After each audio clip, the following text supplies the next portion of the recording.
Dzień dobry wieczór, panie, panowie, witam wszystkich bardzo serdecznie w ten przepiękny niedzielny wieczór. No nie, w te niedzielne popołudnie, bo u mnie rzeczywiście słoneczko świeci. Będzie świeciło sobie jeszcze pewnie przez jakieś 3-4 godziny, jakoś tak to akurat u mnie wygląda. Witam bardzo serdecznie. Retro Bytel, widzę, już skoczył na Instagrama. Bardzo fajnie, że jesteś. Nocturno, hejka, hejka, witam bardzo, bardzo serdecznie. Cześć, postalowy świr, witam cię, Adaś, fajnie, że jesteś. Wiktor Z. No dobry wieczór wszystkim, hejka Marcin, jak ci dzień i reszta tego pięknego dnia mija? Super, naprawdę super, że widzicie, pocę się, bo w Irlandii jest upał, jest normalnie 25 stopni, a w Irlandii to jest naprawdę upał, także jest w porządeczku, także jest git. Cześć Jason, od teraz jesteś Slayer, no póki co wyświetla się jako postalowy świr, także wiadomo jak to wygląda. Panie i panowie, dziękuję bardzo, że jesteście fajnie w ten dzień. Pogadamy sobie oczywiście dzisiaj o bardzo ciekawych rzeczach, bo kręcą się nowe filmy. Tom Cruise kręci nowy film o II wojnie światowej, tak samo Brendan Fraser kręci film o wojnie, również oczywiście, że tak. Sharon Stone będzie rozstawała mężczyzn po kątach, a dostaniemy nową wersję lalki Bolesława Prusa. Po jaką cholerę? Ja właściwie to powinienem dać w tym cyklu, po jaką cholerę, no ale zobaczymy. Apple powiedział, że kończy z kręceniem filmów za $200 milionów, bo rzeczywiście tak to jest. Pogadamy sobie troszeczkę o grach i adaptacjach gier filmowych oczywiście. Gier wideo właściwie, bo Bioshock ma problemy. Pogadamy o Call of Duty Modern Warfare 3, Stalker 2, kolejny strajk aktorów. Oczywiście, że tak, nie mogłoby się obyć, więc o tym będziemy sobie gadać. Pomówimy sobie o festiwalu Nowe Horyzonty.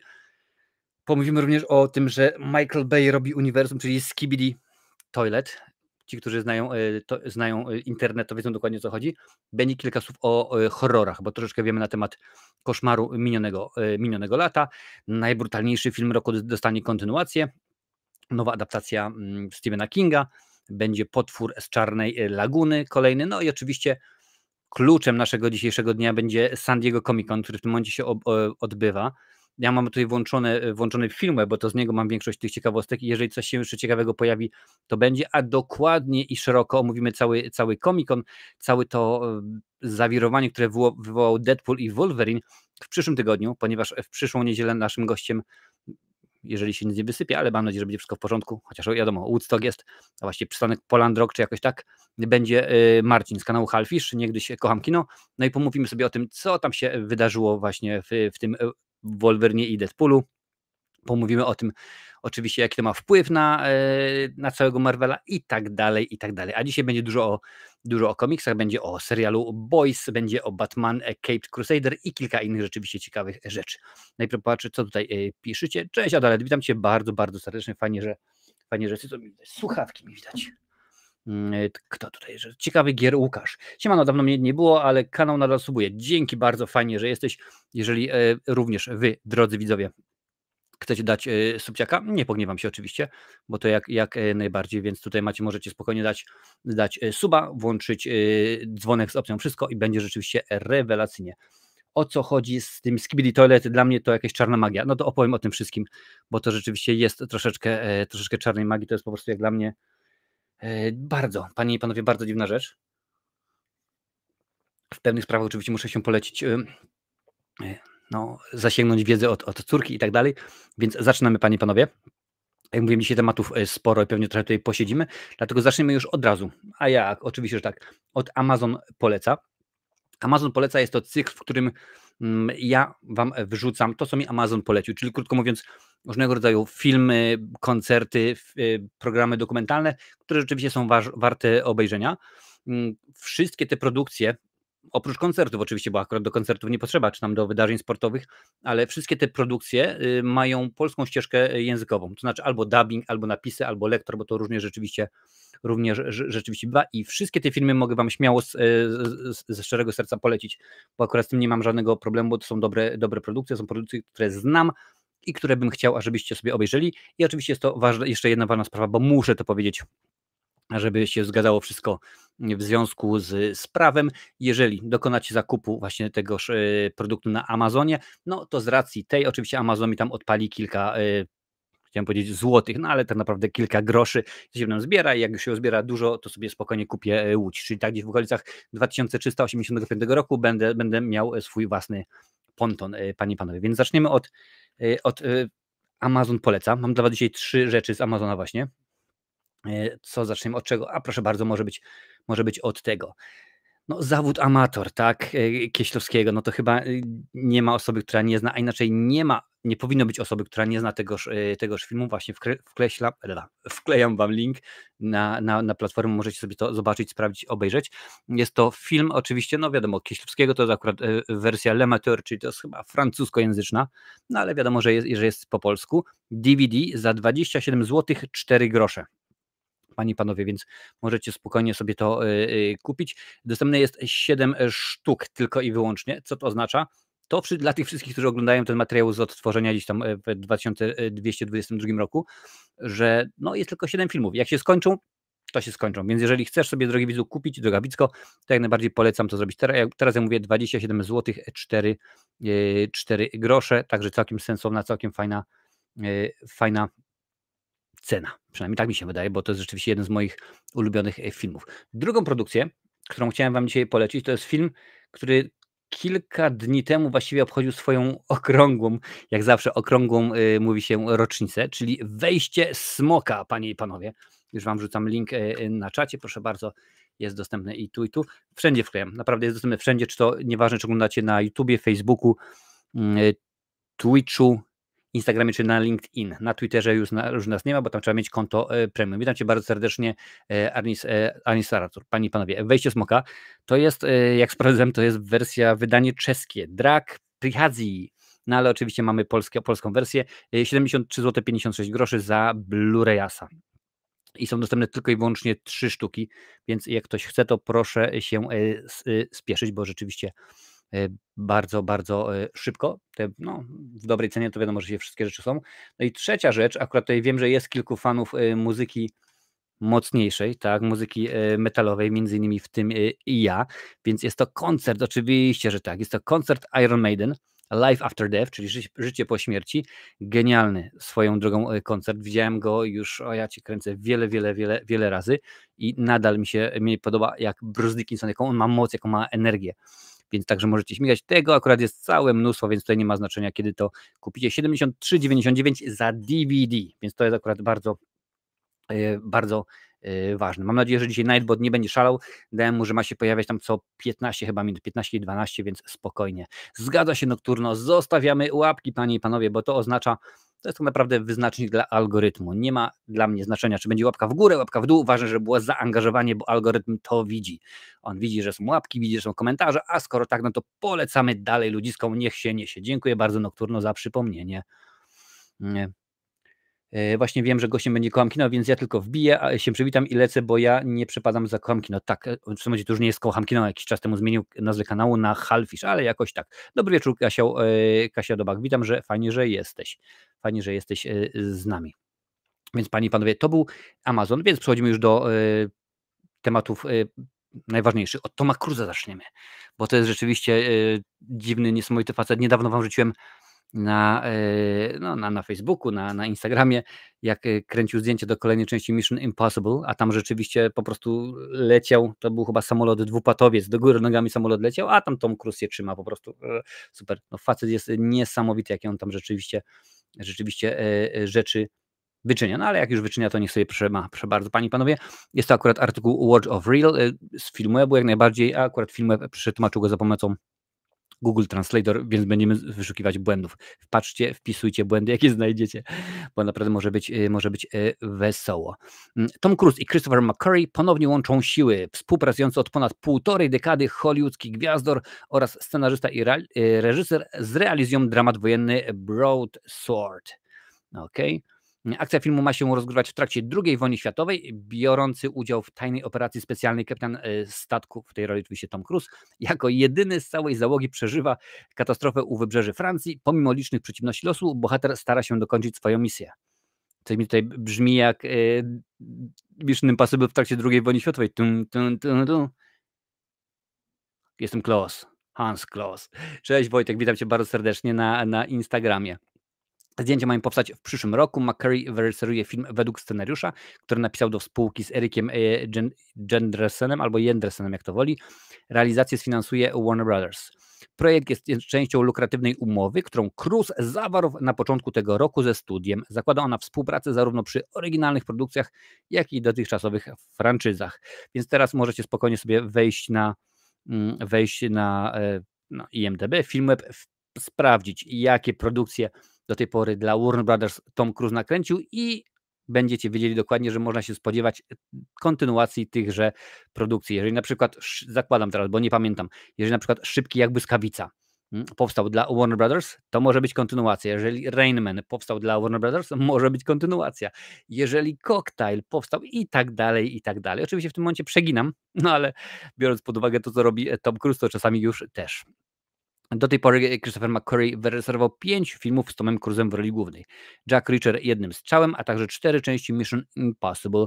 Najnowsza będzie miała premierę w przyszłym roku. Ponadto nagrodzony Oscarem za scenariusz Podejrzanych, filmowiec współpracował przy takich tytułach jak Valkyria, Na skraju jutra, Mumia oraz Top Gun Maverick. Więc widać, że panowie znają się jak łyse konie, więc no co tu dużo mówić. Ktoś właśnie ostatnio wrzucił zdjęcie, było pokazane Tom Cruise tam z Top Gun i teraz i Salma Hayek z lat, kiedy nagrywa Od zmierzchu do świtu i teraz, że są po prostu wampiry, że oni żyją wiecznie i są coraz młodsi albo tak samo piękni. Wiecie, takie Krzysztofy Ibisze z Hollywood. Więc Tom Cruise szaleje. No dobrze, niech szaleje. Będzie przynajmniej o czym gadać. Może znowu będzie chciał wysadzić jakiś most w Polsce. Choroba wie, gdzie to będzie kręcone. Może akurat się uda. Może będą kręcić w Sopocie, słuchajcie, i może będzie na plaży akcja i będzie można te sinice, tak, usunąć. Może usuną, może coś z tym zrobimy raz na zawsze, bo to jest nieporozumienie. Jak nam się po prostu te sinice rozpanoszyły. Więc rzeczywiście jest to słabo. Brendan Fraser. Ja wiem, że to będzie w tym artykule o tym, że on wypłynął ostatnio, po raz wtóry powrócił na firmament dzięki filmowi Wieloryb, ale dla mnie to będzie zawsze facet, który wystąpił w Mumii i to wszystko. No ja wiem, że nie powinienem, że to nieładnie, bo to nie można szufladkować, ale dla mnie taki jest facet. Jest akurat artykuł Deadline, jak najbardziej. Brendan Fraser wcieli się w generała Dwighta Eisenhowera opowiadającym o lądowaniu w Normandii, dramacie wojennym Pressure. Film jest wspólnym projektem Working Title i studia Canal. Brendanowi Fraserowi, który w Pressure wcieli się w generała Dwighta Eisenhowera, partnerowo będzie Andrew Scott. Zagra on Jamesa Stagga, głównego specjalisty meteorologicznego, czyli wiecie, pogodynkę. Jego zadaniem było informowanie Eisenhowera o warunkach pogodowych. Przygotowana przez niego ekspertyza zaważyła na losach operacji. No i bardzo pięknie. Za starami produkcji stanie Antony Maras, odpowiedzialny m.in. za Hotel Mumbai, i on też napisał wspólnie scenariusz z Davidem Haigiem, odpowiedzialnym za 4 Wesela i Pogrzeb. To było kawałek lat temu już. Za jego kanwę posłużyła dobrze przyjęta przez krytyków sztuka Haiga, która skupi się na presji, jaką przeżywa Stagg. Film ma skupić się nie tylko na przeżyciach oficera, ale też odmaluje skalę operacji. Czyli pressure, czyli ciśnienie, to akurat właśnie to, co na niego, a nie że jakieś tam w łodzi podwodnej czy coś. Zdjęcia mają się rozpocząć we wrześniu w Wielkiej Brytanii. Aktualnie trwają poszukiwania od twórców pozostałych ról. No i pięknie, bardzo mnie to cieszy. Niech kręcą, niech robią, bo ja rzeczywiście lubię. Cześć Flashmaster, siema, witam Cię bardzo, bardzo serdecznie. Akurat teraz, no może akurat Twój nick niekoniecznie z DC ma coś wspólnego, ale dopiero co obejrzałem sobie Liga Sprawiedliwości, Crisis on the Infinite War Part 1. Także akurat rzeczywiście tak to jest. No fajnie, w porządku, no niech ten Brendan Fraser coś robi, bo takich aktorów chcemy więcej. Muszę powiedzieć, tu mnie zaskoczyli, jeżeli chodzi o Sharon Stone. Sharon Stone rozstawi mężczyzn po kątach, podaje nam The Hollywood Reporter. Jak to rzeczywiście zobaczyłem, to sobie myślę, aha, znowuż jakaś tam sprawa, coś tam wynikło, ktoś tam 23 lata temu coś zrobił i w ogóle. A tu się okazuje, panie i panowie, że nie, że to dokładnie nie o to chodzi, a chodzi, panie i panowie, o to, że sequel, czyli kontynuacja filmu Nikt znalazł swojego złoczyńcę. Została nim Sharon Stone. No rzeczywiście, gwiazda ostatnio widziana w w serialu Stewardessa. Nikt to film akcji, którego gwiazdą był Bob Odenkirk. Wcielał się w Hacza. Jest pomijany i niedoceniany jako mąż i ojciec. Przyjmuje wszelkie upokorzenia na klatę i nigdy nie okazuje irytacji. Troszeczkę jak John Wick. Ale kiedy jego córka w wyniku napadu traci swoją ukochaną bransoletkę z kotkiem, Hacz osiąga stan, w jakim nikt dotąd go nie widział. Trochę mi to przypomina upadek z Michaelem Douglasem, Joela Schumachera, ale rzeczywiście. Co się stanie, gdy wieczne popychadło wreszcie stawi opór? Hutch zmienia się ze zwykłego taty w nieustraszonego wojownika i zabiera swych wrogów na szaloną jazdę prowadzącą do porażającej zemsty. W Nobody 2 Bob Odenkirk oczywiście powróci. Sharon Stone to nowy obsadowy nabytek i zagra głównego, tak jak najbardziej, antagonistę. Szczegóły fabuły nie zostały na razie ujawnione. Nad scenariuszem pracowali Derek Kolstad, Aaron Robin i Umar Alem. I sam Odenkirk. Za kamerą stanie Timo Tiachianto. Bardzo przepraszam, i tak źle przeczytałem. Reżyser VHS 94 i przychodzi po nas noc. No to rzeczywiście w miarę ciekawe. No zobaczymy jak to będzie. Cześć PWP, witam Cię bardzo, bardzo serdecznie. Fajnie, że jesteś. No ja jestem za tym rzeczywiście, bo tych filmów, ja wiem, że no mówię, dopiero co zrobiłem recenzję Deadpoola i Wolverina i wychwalałem super, no ale tak, no to jest kolejna nomen omen kontynuacja, a tych rzeczywiście mamy na pęczki, rzeczywiście cały czas się dzieje. Tak samo jest przy okazji właśnie Nobody 2, który był, jedynka była rzeczywiście niesamowitym sukcesem. Mam nadzieję, że tutaj będzie równie ciekawie. Ja dodam sam od siebie, że muszę w końcu ten film obejrzeć. Bo no to jest tak troszeczkę nieładnie, że skruch ogląda, gada, a nie obejrzał. Choć z drugiej strony nie robiłem recenzji, więc o co chodzi. O, dzisiaj zaszalałem, co prawda wiem, że 25 stopni i nie powinienem, albo nawet nie muszę, ale piję herbatkę z cytryną, panie i panowie. Rewelacja. I teraz, a tak, czemu nie, tak troszeczkę, miałem powiedzieć, że namieszam, ale to jeszcze panie i panowie, nie teraz. To za chwilę będzie cykl po jaką cholerę, ale zaczniemy może od Apple'a, bo tam się rzeczywiście dzieje, naprawdę dużo się dosyć dzieje. Otóż Apple poszedł po rozum do głowy, panie i panowie, bo okazało się, że oglądalność jest w miarę słaba. Krótko mówiąc, Apple Plus, Apple TV Plus, tak się nazywa rzeczywiście platforma, ma mniej więcej tyle samo wyświetleń w ciągu miesiąca, ile Netflix w ciągu dnia.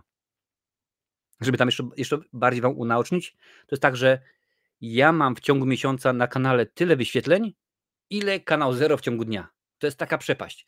No i oni stwierdzili, zresztą posłuchajcie, co stwierdzili panowie z Apple'a. Jest to akurat artykuł portalu Bloomberg, więc rzeczywiście to nie są żadne ściemy, to jest rzeczywiście poważna sprawa. Wielkie pieniądze nie przekładają się na wielkie zainteresowanie użytkowników platformy Apple TV+. W ogóle dajcie mi znać, czy oglądacie coś tam na Apple TV, czy macie jakieś swoje ulubione produkcje, jak to z wami wygląda. To może oznaczać zmianę podejścia do wydatków na produkcję filmową i serialową koncernu. Tak przynajmniej wynika z obszernego artykułu opublikowanego przez portal Bloomberg. Apple wydało na produkcję oryginalne ponad 20 miliardów dolarów. Potężne pieniądze. Tylko w ostatnim czasie powstały Czas Krwawego Księżyca, Scorsese, Napoleon, Argyle oraz serial Władcy Przestworzy. Projekty te kosztowały Apple ponad 750 milionów dolarów i nie przełożyły się na zwiększenie zainteresowania subskrypcją Apple TV+. Słuchajcie, tutaj się chciałem na sekundkę zatrzymać. Czas Krwawego Księżyca, Scorsese. Powiedzcie mi, Czas Krwawego Księżyca. Tak czy nie? Czy to jest dobry film, czy nie? Bo z tego, co ja pamiętam, a ten film oglądałem na 2 razy, bo mnie wynudził, bo był za długi, bo był, krótko mówiąc, no nieinteresujący. Nie jest to dobra produkcja. Więc jeżeli dajesz ludziom zbyt długie, pamiętam, była wielka afera przy okazji tego filmu, że Scorsese płakał, gdyż wielu kiniarzy w Stanach Zjednoczonych robiło antrakt w połowie, bo się okazało, że film jest zbyt długi, więc była przerwa, 10 minut, skocz sobie na papieroska, siusiu, kup sobie butelkę wody i wróć, no bo rzeczywiście było za długie. I ja tak samo do tego podchodzę. Napoleon Ridleya Scotta, no to w ogóle się do niczego nie nadaje. No to dobrze wiecie, jak chcecie znać moją opinię, zarówno jeden, jak i drugi film są zrecenzowane na kanale. Argyle nie widziałem, ale na przykład klikniemy, zobaczymy, jak ocenili go.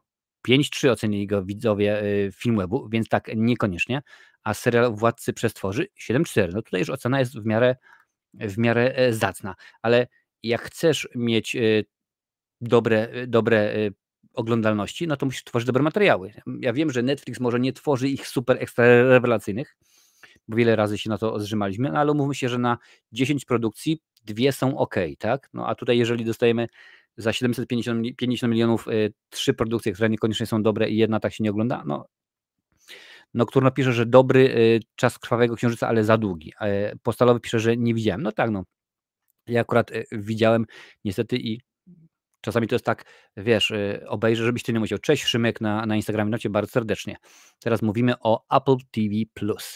Jak podkreślają Bloomberg, kosztujący $250 miliarda Władcy Przestworzy mieli gorszą oglądalność od taniego japońskiego serialu Dom Ninja. Według Bloomberg miesięczna oglądalność Apple TV Plus jest mniejsza od tej, jaką Netflix osiąga w ciągu jednego dnia, więc jeszcze mniejsza.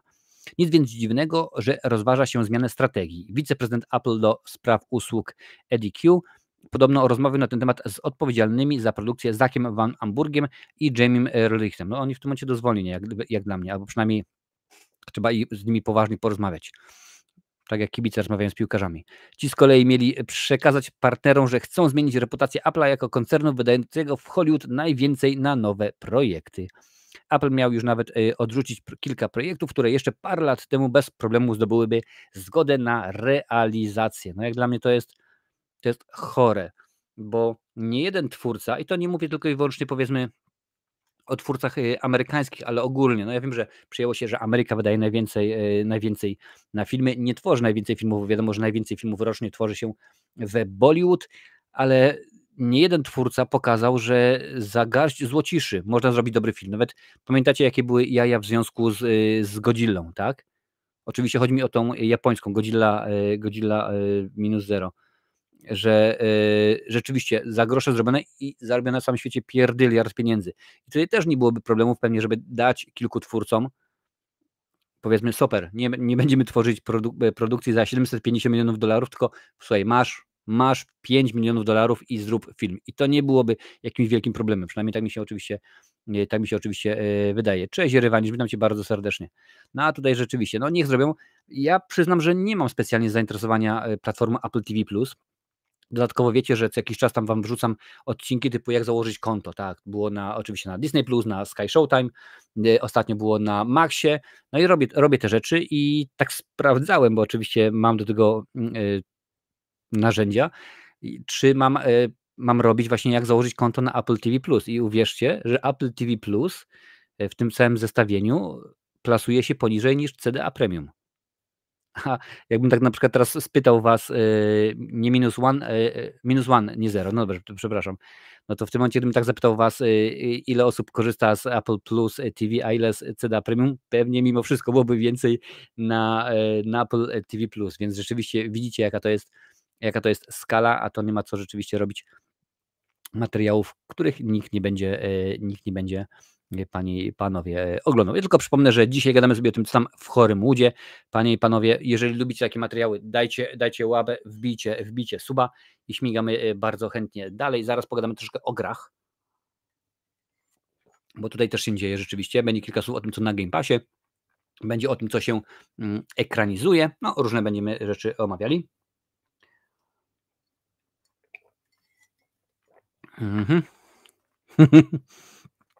Osperkin za 700 milionów to zrobiłby chyba 7 milionów filmów. No widzisz, a dać Patrykowi Wedze to zrobiłby pewnie jeszcze więcej. Słuchajcie, Netflix tnie koszty. Jak widać nie tylko Amazon, ale również Netflix też tnie koszty.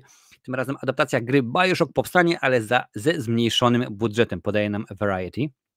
Więc też znana marka. No niekoniecznie jakaś tam słaba. Długo nic nie było słychać o filmowej adaptacji kultowej serii gier BioShock. Wydawało się, że projekt trafił na śmietnik niezrealizowanych marzeń. Ależ to pięknie brzmi, prawda? Taki szyld, wyobraź sobie taki szyld, śmietnik niezrealizowanych marzeń. A tam Killer 3, prawda, że nie powstał. Amerykańska wersja no między innymi Killera, tak, albo Historii Miłosnych Jerzego Sztura. Wszystkie następne 48 projektów Patryka Wegi też znalazłyby się na, tak, oczywiście, śmietniku niezrealizowanych marzeń. Pięknie, jak to brzmi. Przepraszam bardzo, ale się wzruszyłem, jak stary siennik wojskowy. Tymczasem głos w tej sprawie zabrał producent filmu Roy Lee. BioShock powstanie, ale ze znacznie zmniejszonym budżetem. Wierząc producentowi, film BioShock wciąż jest w produkcji, czyli film, nie serial. Roy Lee podzielił się informacją, że zmniejszony budżet wymógł na twórcach zmiany artystycznej koncepcji. To bardziej osobisty film, powiedział w trakcie trwającego właśnie San Diego Comic Con. I dobrze, bo z tego co czytałem, to przecież Ryan Reynolds wymógł na studiu, na Disneyu, ażeby obciął im budżet. Bo oni mówią, do tej pory jak robiliśmy Deadpoole, no to była taka sytuacja, że mieliśmy małe budżety i to sprawiało, że nasza kreatywność musiała być większa. Musieliśmy kilka rzeczy obejść i to sprawiało, że według nas filmy były ciekawe. I tak samo zrobił tym razem. No zobaczymy, jak to będzie przy okazji BioShock. A co to jest? BioShock to seria gier komputerowych z gatunku First Person Shooter, czyli FPS. Miejscem akcji pierwszej części jest podwodne miasto Rapture. Jego mieszkańcy kiedyś stanowili utopijną wspólnotę, której sielanka została przerwana przez odkrycie substancji Adam. Tajemnicza maź nadpisuje ludzkie DNA i dodaje człowiekowi nadludzkich zdolności. Obecnie mieszkańcy miasta nieliczni, którzy przetrwali po wojnie, żyją dla poszukiwania kolejnych dawek substancji.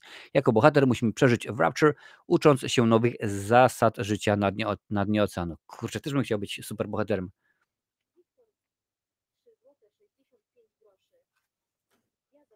Marcinie drogi, uaktywnij się na czacie, ale aktualnie jestem na DC i omawiam przygotowania do filmu krótkometrażowego, w który proces twórczy jestem zaangażowany i do którego piszę scenariusz, który poprawiamy. Dziękuję bardzo za donata, Wiktor. Żółwik, piąteczka, nie ma sprawy. My tu sobie jeszcze pewnie posiedzimy z 28 godzin, bo rzeczywiście dzisiaj będzie chwileczkę to trwało. No ja bym chciał być też superbohaterem, ale chyba nie chcę mieć Adama w sobie. Takie przynajmniej moje skojarzenie. Obecnie seria posiada 3 części, wydawane kolejno w 2007, 2010 i 2013 roku. Jak dotąd sprzedało się już 39 milionów egzemplarzy na całym świecie, a liczba ta wciąż rośnie. No pięknie. BioShock w środowisku graczy uchodzi za kamień milowy budowana wciągającej.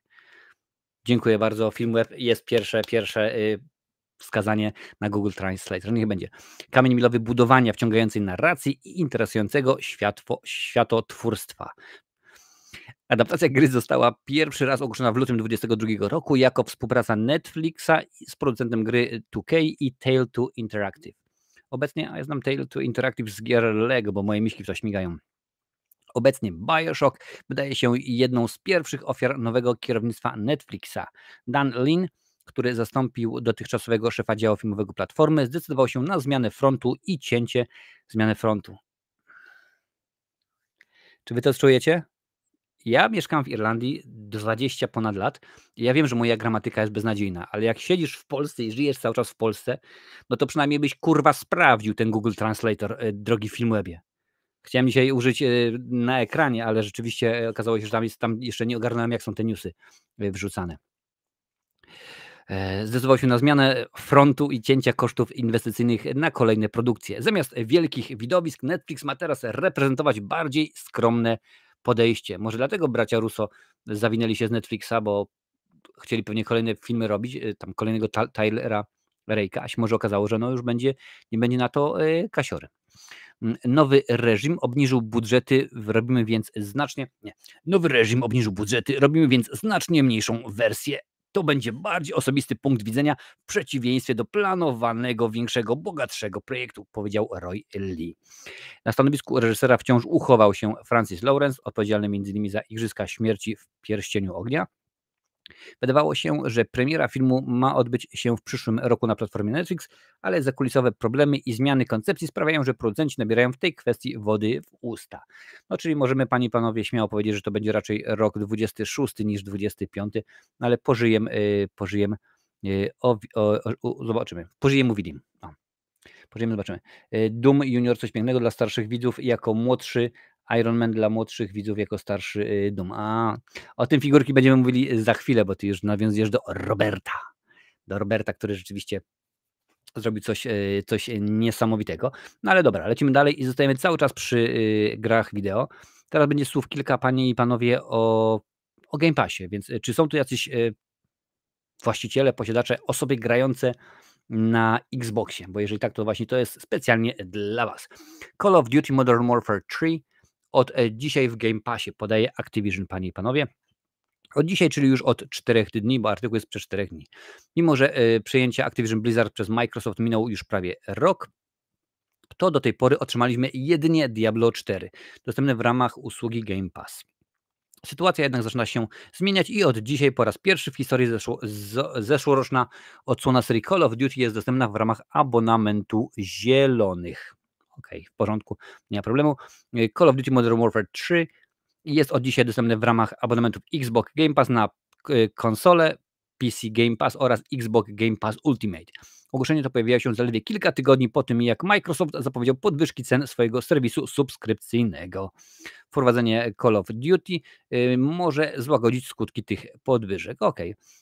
Cena Game Pass Ultimate wzrośnie do 72,99 groszy miesięcznie od 12 września, co oznacza 10-złotową podwyżkę. Patrzymy dalej.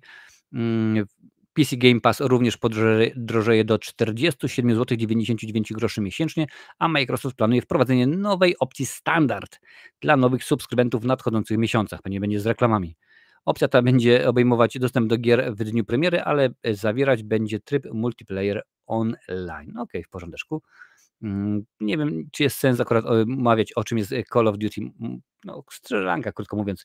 Naparzamy się, śmigamy i jest rzeczywiście całkiem sensownie. Ale panie i panowie, to nie wszystko, bo jeszcze jest do obgadania jeden temat. Tak, oczywiście w tym dziale, czyli krótko mówiąc Stalker. Stalker, część druga. To akurat o tej produkcji teraz chciałem chwileczkę pomówić. Jest to artykuł, a właściwie wpis z Xa, czy tam z Twittera, jak to woli. Stalker 2 ponownie opóźniony. Studio GSC Game World ogłosiło przesunięcie premiery gry Stalker 2. To już kolejna obsuwa tej produkcji, której premiera pierwotnie zaplanowała była na kwiecień 2022. No już ponad 2 lata.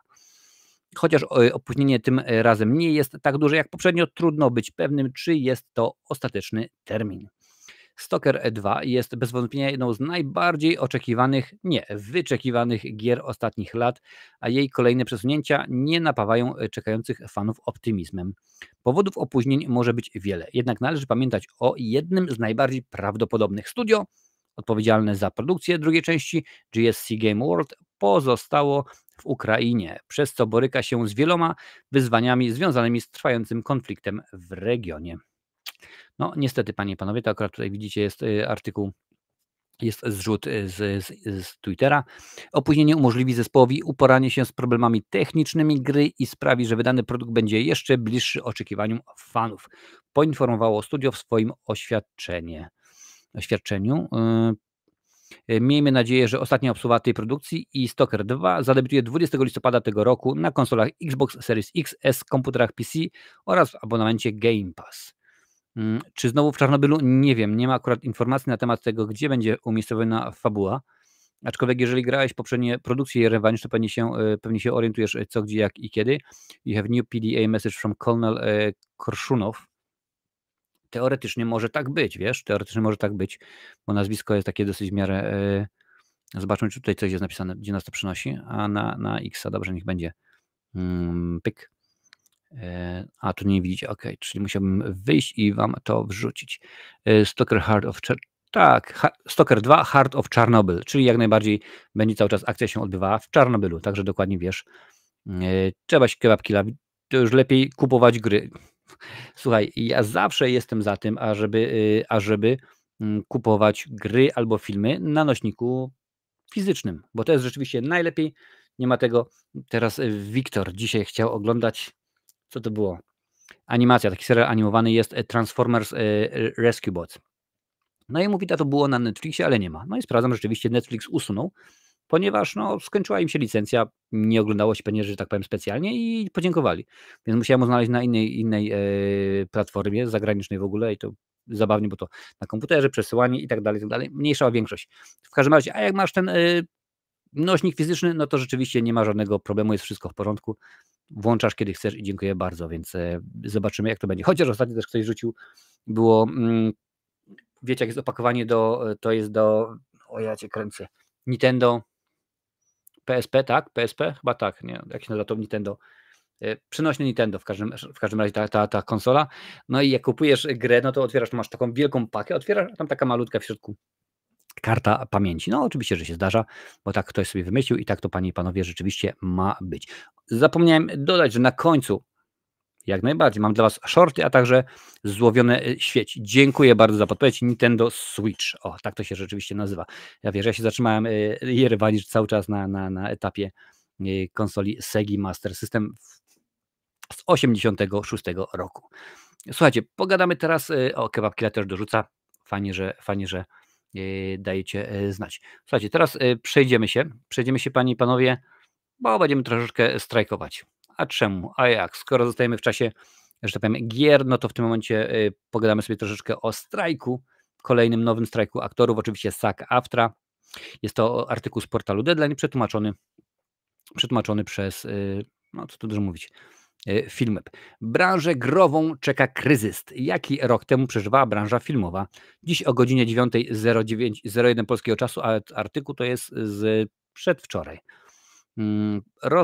Rozpocznie się nowy strajk aktorów zrzeszonych w związku zawodowym SAG-AFTRA. Dla interesujących się branżą grową osób nie będzie to zaskoczenie. Negocjacje w sprawie nowego kontraktu zbiorowego trwały bowiem prawie 2 lata. No i rzeczywiście tutaj może być grubo. O co toczy się walka? Proszę bardzo. SAG-AFTRA weszło w spór zbiorowy z następującymi producentami gier. Pewnie znacie swoją ulubioną grę, więc wiecie, kto ją wydał. Activision Productions, Blind Light LLC, Disney Character Voice Incorporated, Electronic Arts Productions Incorporated, Epic Games, Formosa Interactive, Insomnia Games, Take-Two Productions, Voice Works Productions, a także Warner Brothers Games Incorporated, więc całe mnóstwo. Jako związek zawodowy SAG-AFTRA negocjuje z pracodawcami ogólne warunki zatrudnienia, prawa i obowiązki aktorów oraz producentów gier. Dotychczasowy kontrakt wygasł prawie 2 lata temu, na czas negocjacji jednak przedłużono jego obowiązywanie. Negocjacje jednak nie posuwały się do przodu, w związku z tym we wrześniu ubiegłego roku odbyło się referendum, w którym 98,32% głosujących członków SAG-AFTRA opowiedziało się za strajkiem. To jednak nie skłoniło deweloperów growych do zmian stanowiska. Skłoni ich do zmiany stanowiska fakt, że strajkowali aktorzy filmowi i telewizyjni i potem scenarzyści. Spokojnie. Kiedy rozpoczynano negocjacje, punktów zapalnych było 25. Jak podkreśla przedstawiciel branży growej, w 24 punktach udało się dojść do porozumienia. Dotyczy to m.in. podniesienia stawek minimalnych oraz zwiększenia odpowiedzialności producentów gier za bezpieczeństwo aktorów. Zaraz zobaczymy, o co chodzi, bo może być zabawnie. Punktem, który doprowadził do strajku, okazało się wykorzystanie sztucznej inteligencji. A jak żeby inaczej? Nie zgodzimy się na kontrakt, który umożliwi firmom nadużywanie AI na szkodę członków. Drogi firmowie, powinno być SI, a nie AI. No ale niech już będzie. Stwierdziła przewodnicząca SAG-AFTRA Fran Drescher, ogłaszając rozpoczęcie strajku. Dość tego, kiedy te firmy zdecydują się podejść do sprawy poważnie i zaproponują warunki, z którymi nasi członkowie będą mogli żyć, wtedy będziemy gotowi powrócić do negocjacji. Duncan Captree Ireland, główny negocjator, dodaje: aktorzy pracujący przy grach zasługują na taką samą ochronę, co artyści w kinie, telewizji, streamingu, uczciwego wynagrodzenia oraz decydowania o wykorzystaniu przez SI ich twarzy, głosów, ciał. To zdumiewające, że producenci gier nie wyciągnęli żadnych lekcji z ubiegłorocznych wydarzeń, które jasno pokazały, że nasi członkowie potrafią i będą walczyć o sprawiedliwe traktowanie w sprawie sztucznej inteligencji i że opinia publiczna jest po naszej stronie. Drogi filmowie, jak już tłumaczysz, no to w tym momencie, kiedy jest napisane, że zasługują na taką samą ochronę, no to musisz wymyślić inne słowo, bo to akurat nie zgadza się. Branża growa nie jest skłonna na jakiekolwiek ustępstwa wobec zatrudnionych artystów. Poprzedni kontrakt został podpisany także po strajku. Tamten strajk na przełomie 2016-2017 trwał 183 dni. Ten będzie szybszy, panie i panowie, bo w tym momencie branża growa, która, nie czarujmy się, i to już jest oficjalnie, jest dużo bardziej dochodowa niż branża telewizyjna, filmowa i streamingowa. No będą mieli, na względzie, że oni, czyli SAG-AFTRA, się nie ugną, bo skoro rzeczywiście zaszaleli z filmami, i to pamiętajcie, to cały czas jest. Zarówno to badziewie, co nam się, wiecie, co tam się nam świat zatrzymał na jakiś czas, ciągnie się za nami. Tak samo jest właśnie z tym strajkiem aktorów i scenarzystów. To też będzie się ciągnęło za nami jeszcze przez kilka lat. Więc wydaje mi się, że producenci, deweloperzy, jak zwał, tak zwał, stwierdzą, kurczę, oni się nie ugną. Ostatni strajk był 183 dni, ten był aktorski grubo, więc oni mogą powiedzieć, no wyobraźcie sobie, jeżeli wydajesz grę, No nieważne w tym momencie, czy mówimy o Biohazard, Bioshock, czy o po prostu zwykłej takiej grze, którą sobie możesz spokojnie wrzucić na swój własny telefon i odpalić, to wszystko są pieniądzury, tak? Czy to mikrotransakcje, czy reklamy, oni sobie nie mogą pozwolić na to, żeby takie rzeczy nie hulały, no ale zobaczymy, jak to będzie. Ja jeszcze Game Boya czczę. No widzisz, może że tak być. Mam nową nazwę na mój nick. Pogromca demonów Doom Slayer. Proszę bardzo, nie ma problemu, szalej. Marcinie, czy pamiętasz live na 10K subów? No taki był jak najbardziej. Pamiętam, to rzeczywiście było jakiś czas temu. A o co chodzi? Dawaj znać. Za jeden film na przykład 10 milionów dolarów to mało. Ilu ludzi w Afryce uratowałoby od śmierci głodowej za podobne pieniądze? No ale wiesz co, figurki świata, no to nie tędy droga, wiesz, no to równie dobrze możemy powiedzieć, po co w ogóle są wkładane pieniądze w podbój kosmosu, w wymyślanie nowych technologii, jak te pieniądze można było przeznaczyć na to czy na tamto, wiesz, no to jest inaczej. Co nie, to akurat nie o to chodzi, trzeba po prostu mieć, ogarnąć to wszystko. Jak dla mnie na przykład, i to jest, teraz zaczynamy się chwileczkę dłużej, jak dla mnie na przykład chore, i to mówię, uwielbiam piłkę nożną, ale dla mnie jest chore, że jest piłkarz i on na przykład tak jak patrz, uciekło mi nazwisko. Przeszedł z Barcelony do PSG. Przypomnijcie mi, o kogo chodzi, bo w tym momencie mi wypadło z głowy. Neymar, że on przechodzi za 220 baniek i on dostaje grube pieniądzury. Facet nie wymyślił lekarstwa na raka, nie wymyślił czegoś przełomowego, a dostaje takie grube pieniądze, taki pierdyliard pieniędzy. On na to nie zasługuje, ale no niestety, jeżeli oni za niego zapłacili tam 222 miliony, to oznacza, że oni z niego zarobili tam powiedzmy miliard. Popatrzcie, jak Messi przyszedł do PSG i nagle się okazało, że jego koszulki, które kosztowały 500 euro, nagle tyle wydrukowali i brakło i w ogóle. Więc jak najbardziej to ja się z tobą zgadzam, że to jest chore, ale to musimy pewnie też myśleć innymi kategoriami. Nie można powiedzieć, to teraz nie będziemy robić filmów, to musimy pójść w to. Nie będziemy teraz robić podboju kosmosu, nie będzie nowych technologii, bo pamiętaj, te wszystkie rzeczy typu patelnie teflonowe, typu mikrofala i 100 000 innych rzeczy, to właśnie jest dzięki temu i tak dalej. No tutaj trzeba byłoby, wiesz co, ja też nie jestem osobą, która będzie się na ten temat ekspercko wypowiadała, no bo nie mam wiedzy, więc wiesz, więc trochę mi ciężko o tym mówić, ale no to akurat nie wtedy droga, że możemy powiedzieć, nie damy na drogi, damy, nie wiem, damy właśnie na dzieci w Afryce albo coś. No to troszeczkę nie w tą stronę, ale rzeczywiście zgodzę się, że są pewne priorytety, które powinny być nomen omen, jako priorytet oczywiście, realizowane pierwsze, a potem są inne rzeczy, więc to są naprawdę porąbane rzeczy, że tyle oni dostają. Wyobraź sobie, tylko powiem tak, wyobraź sobie na przykład, że James Cameron za Titanica zarobił 300 milionów dolarów jako reżyser. I tylko i wyłącznie dlatego, że studio w niego nie wierzyło, więc stwierdzili, okej, to dostaniesz pieniądze jak zarobimy, a jak nie zarobimy, to po prostu nie dostaniesz nic. No a że Titanic zarobił mnóstwo pieniądzurów, a Avatar jeszcze więcej, no to po prostu hardkorowo. No ale to akurat, jak mówisz, nie temat na dzisiaj. Słuchajcie, nowe horyzonty się odbyły. No jak oczywiście możecie się ładnie domyśleć, nie byłem. Wiem, że byli chłopaki z Imersji, więc pewnie coś niedługo wrzucą, jakieś, mam nadzieję, relacje. Znam laureatów 24 festiwalu mBank Nowe Horyzonty. Jest to informacja nadesłana. Jury 24 Międzynarodowego Festiwalu Filmowego mBank Nowe Horyzonty we Wrocławiu przyznało Grand Prix oraz nagrodę 10 000 euro filmowi Wytłumaczenie wszystkiego. Explain for Everything w reżyserii Gabora Rejsza. Nie będę w tym momencie, panie i panowie, cytował czemu, co, gdzie, jak i kiedy. W każdym razie ten film rzeczywiście wygrał. Swojego laureata wskazali również widzowie i widzki festiwalu. Nagroda publiczności trafiła w ręce Luny Carmun, autorki Skarbów. Film trafi po festiwalu do regularnej dystrybucji kinowej dzięki Stowarzyszeniu Nowe Horyzonty. Tegorocznym laureatem dla autora filmu prezentowanego w sekcji Shortlista został Mariusz Rosiński, autor Mojej siostry. Zdobywcę nagrody imienia Zuzanny Jagody Kolskiej wybrano spośród twórców i twórczyń, którzy nie ukończyli 30 lat. Najlepszy film wyselekcjonowało jury, prezes zarządu Fundacji imienia Zuzanny Jagody Kolskiej, współfundator nagrody oraz członkowie i członkinie i członkowie Stowarzyszenia Nowe Horyzonty. Jak czytamy w uzasadnieniu, nagroda została przyznana za jedyne w swoim rodzaju połączenie subtelności i odwagi. Wytłumaczenie wszystkiego będzie można zobaczyć jeszcze jutro, czyli już nie, bo to oczywiście artykuł sprzed kilku dni, z wczoraj, gdzie mi to uciekło. No i proszę bardzo, w Nowym Horyzonty. Okej, ale to w porządku. To nie koniec festiwalu. Jeszcze do 4 sierpnia Nowe Horyzonty można zaprosić do swoich domów za sprawą wirtualnej odsłony wydarzenia. Do wyboru jest aż 96 tytułów, filmy pełno- i krótkometrażowe. No jestem ciekaw, czy rzeczywiście mógłbym obejrzeć, czy znowu będzie geoblokada, tak jak to bardzo często niestety jest, ma miejsce. To też jest właśnie zaskakujące, że często jak chcę sobie coś włączyć, to proszę bardzo, poleci reklama, ale potem się okazuje, że jednak jest geoblokada i no nie można. Słuchajcie, przechodzimy teraz do cyklu Po jaką cholerę?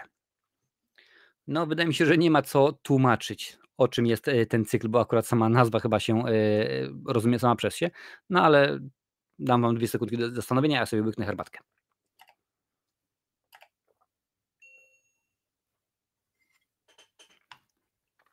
Jak widzę informację, że będzie nowa ekranizacja powieści Bolesława Prusa „Lalka”, to mi się przypominają od razu traperzy z nadwisły „Lalka Prusa, ma dużego u nas plusa”. Wiemy, kiedy ruszają zdjęcia. Jest to artykuł własny Filmwebu, więc mam nadzieję, że tym razem będzie w porządku. To ma być filmowy hit, jakiego w Polsce od dawna nie było. Producent kasowego cyklu Planeta Singli, Radosław Drabik, pracuje nad nową adaptacją legendarnej powieści Bolesława Prusa „Lalka”. Poniżej prezentujemy wam teaserowy plakat widowiska. Ależ pięknie to brzmi, co? Teaserowy, kurczę. Pokażę wam te teaserowe plakaty, patrzcie. Można powiększyć? O, proszę bardzo. To jest jeden, to jest drugi, a to już jest jeden i drugi twórca. Dobrze. Zdjęcia do lalki rozpoczną się w 2025 roku. Za kamerą stanie Maciej Kawalski. Okej. Autorem zdjęć będzie z kolei 6-krotny laureat Orłów Piotr Sobociński junior. Aktualnie trwa kompletowanie obsady, w której mają znaleźć się największe gwiazdy polskiego kina. Czyli co, taki pan Tadeusz powstanie Wajny? No zobaczymy. Pomysł ekranizacji jednej z najważniejszych polskich powieści epickiego romansu przyszedł do mnie naturalnie, przyznaje Drabik w rozmowie z Filmwebem. Jako widz, ale także producent bardzo stęskniłem się za kinem. Niewiele polskich filmów, szczególnie po pandemii, potrafi zapełnić kinową salę. Chcę dostarczyć jakościową produkcję, która wciągnie Polaków z domów i da im świetny czas przed dużym ekranem. Moim marzeniem jest realizacja filmu, który dla fanów książki będzie wspaniałą adaptacją, a dla tych, którzy jeszcze jej nie czytali, mocną zachętą do lektury. Przede wszystkim będzie to jednak znakomita rozrywka i filmowe wydarzenie. No słuchaj, panie Drabiku, no był co prawda nie w kinie, a na Netflixie Pan Samochodzik, tak, to mieliśmy kolejną część Samych Swoich, było oczywiście. Mieliśmy kolejnego pana Kleksa. Co, to wszystko nic? No okej, w porządku. To jest właśnie pan producent Radosław Drabik. Kawalski, tutaj proszę bardzo jest pan Kawalski, który miał już okazję współpracować z Drabikiem przy jednym z odcinków antologii Planeta Singli, 8 historii. Dodaje, zarówno jako widz, jak i twórca mam wyjątkowe upodobanie do epickich kostiumowych historii. Ta pasja ściągnęła mnie do przedwojennego Zakopanego przy niebezpiecznych dżentelmenach, a teraz nie mógłbym być szczęśliwszy niż przygotowując nową filmową adaptację Lalki. Książka Prusa powstała jako powieść popularna dla ludzi, a jednak przetrwała próbę czasu i od ponad 135 lat porywa zarówno szerokiego odbiorcę, jak i literaturoznawców i powieściopisarzy. I taki też marzy mi się film atrakcyjny dla ludzi, porywających, chwytający za serce, film, do którego chce się wracać. No wiesz, Znachora też zrobili, też było całkiem sensownie. Patrzymy, co jest napisane na temat Lalki. Lalka, klasyka, której rdza się nie ima. Uważana za arcydzieło polskiej literatury oraz opus magnum Prusa, Lalka rozgrywa się w drugiej połowie XIX wieku po klęsce powstania styczniowego. Głównym bohaterem powieści jest bogaty warszawski kupiec Stanisław Wokulski, który zakochuje się do szaleństwa w zubożałej, wyniosłej arystokratce Izabeli Łęckiej. Nie bacząc na ostrzeżenia przyjaciela oraz współpracownika Ignacego Rzeckiego, mężczyzna robi wszystko, aby zdobyć przychylność wybranki swojego serca. Uczucie powoli wpędza go jednak w spiralę autodestrukcji. Przypomnijmy, że do tej pory Lalka doczekała się 2 ekranizacji. W 1968 w kinach Sekundkę, muszę przepukać. Jeszcze raz. W 1968 roku w kinach zadebiutował film Wojciecha Jerzego Hasa z Mariuszem Dmuchowskim i Beatą Tyszkiewicz w rolach Wokulskiego i Łęckiej. Z kolei w 77 książkę Prusa przeniósł na ekran w formie serialu Ryszard Berr. Gwiazdami tej produkcji byli Jerzy Kamas i Małgorzata Braunek. Jak sądzicie, kto tym razem powinien wcielić się w słynną parę? No, tak się zastanawiam, panie i panowie, czy... No okej, bo ja rozumiem, że rzeczywiście jest potrzeba, tak? No nie wiem, mieliśmy film, gdzie całkowicie inaczej było to wszystko ukazane, nie wiem, efekty specjalne i tak dalej, ale czy my potrzebujemy nową wersję lalki Prusa? Słuchajcie, ludki, dajcie mi znać, bo jestem zaciekawiony i w waszej opinii, co wy myślicie? Czy w ogóle jak będzie taki film, czy wybierzecie się do kina, będziecie chcieli go zobaczyć, popatrzycie jak to wygląda? Bo dla mnie to jest, no pewnie do kina się nie wybiorę, bo z prostego względu w kinie nie będzie u mnie, ale jeżeli pewnie tam gdzieś wleci na jakiegoś Netflixa, Amazona czy innego Disneya, to sobie obejrzę. Znachora też byłem, można powiedzieć, nie tyle sceptyczny, co bardziej byłem tak 50-50, no ale akurat jakoś się udało, więc jest całkiem sensownie. Dziękuję bardzo za wszystkie łapy w górze, jest mi niezmiernie miło, że wrzucacie, że wbijacie cały czas, bo to sprawia, no dobrze wiecie, że algorytm spokojnie to sobie jakoś ogarnia i potem coraz więcej osób jest z nami. A w tym momencie już było wow, pięknie, bardzo, mnóstwo ludzisków. Słuchajcie, cały czas pozostajemy w cyklu po jaką cholerę, bo to musicie mi wytłumaczyć, o co chodzi z tym fenomenem. Koniec Hollywoodu, Michael Bay szykuje uniwersum Skibidi Toilet. Podaje Variety. Cześć Miłosz, witam Cię bardzo serdecznie na Insta. Jeśli nie należycie do pokolenia alfa, no ja nie należę akurat, fenomen Skibidi Toilet jest zapewne kompletnie Wam obcy. Tymczasem pierwszy wiralowy hit nowego pokolenia właśnie awansował do hollywoodzkiej ekstraklasy. W przygotowaniu jest całe filmowe uniwersum. Ja Cię kręcę. Już nie film, nie serial, ale uniwersum. Masakra jakaś. Szczegóły nowego filmowego projektu nie są na razie sprecyzowane. Wiemy jednak, że za nowym uniwersum stoi Michael Bay, który zrobił z Transformers kasową kinową serię, a także były szef Paramount Pictures Adam Goodman. O swoich planach Goodman opowiadał w podcaście Variety Strictly Business. Ujawnił, że Bay oraz jego stały partner produkcyjny Jeffrey Beecroft pozostaje w kontakcie z twórcą Skibidi Toilet, by pomóc mu w profesjonalny sposób spieniężyć sukces kontrowersyjnych animacji.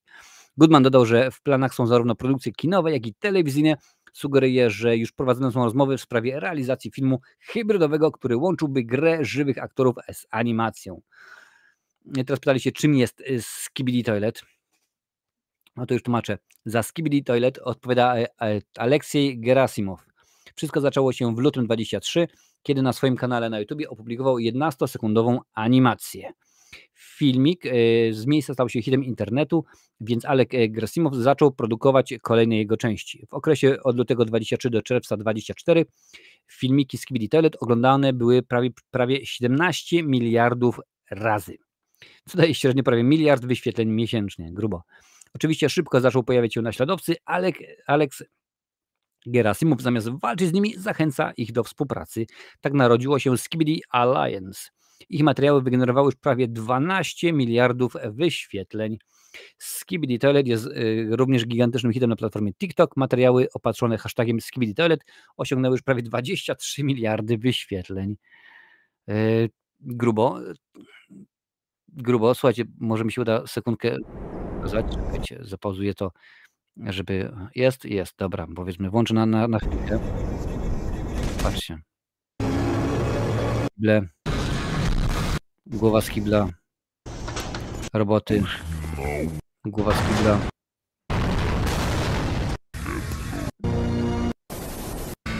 No po prostu ja osobiście sam tego nie ogarniam, fenomenu. Ciekaw jestem, jak to jest z wami, czy wy to znacie, czy wy to ogarniacie. Skibidi Toilet to jest taka gra, okej. Pisze postalowy, ciekawy gier Łukasz. Ja jestem pokolenia Lambda, tak sobie teraz wymyśliłem. No i proszę bardzo. Nie ma problemu. Tam wiesz, jakieś pokolenia w latach mają swoje oznaczenia. Nie ogarniam tego i zastanawiam się dokładnie, po jaką cholerę, panie i panowie, no ale to już jest temat na inną rozmowę. Miłosz tutaj pyta na Instagramie, dlaczego nie lubisz Chuckiego z Hamilem? Mi się bardzo podoba, tak jak cała seria Chuckiego. Mam ten film na DVD. Jeden z moich ulubionych filmów z serii Chucky to Klątwa Laleczki Chucky. Według mnie ten film jest po prostu słaby, wiesz, no. oryginał był czymś nowym, czymś ciekawym. Chociaż z drugiej strony oglądaliśmy nie tak dawno z Mają i już w tym momencie oryginał nie robi aż takiego wrażenia. No krótko mówiąc, za bardzo troszeczkę poszli do przodu. Mogli zrobić dobrą produkcję, a niestety tego nie wyszło. Sama laleczka Chucky w ogóle scenariuszowo nie trzyma się kupy, więc dlatego, krótko mówiąc, ten film nie jest moim ulubionym, panie i panowie. A teraz kilka słów, jak najbardziej, panie i panowie, kilka słów, skoro to też Miłosz wywołał, to porozmawiamy troszeczkę o horrorach, bo rzeczywiście tutaj też się dosyć sporo dzieje. Więc zaczniemy od koszmaru minionego lata, panie i panowie. Nowy koszmar minionego lata, nowa obsada. The Hollywood Reporter podaje nam oczywiście, i to jest artykuł jak najbardziej przetłumaczony przez Filmweb. Jak informowaliśmy już na stronach Filmwebu, w przygotowaniu jest reboot Legacy Sequel.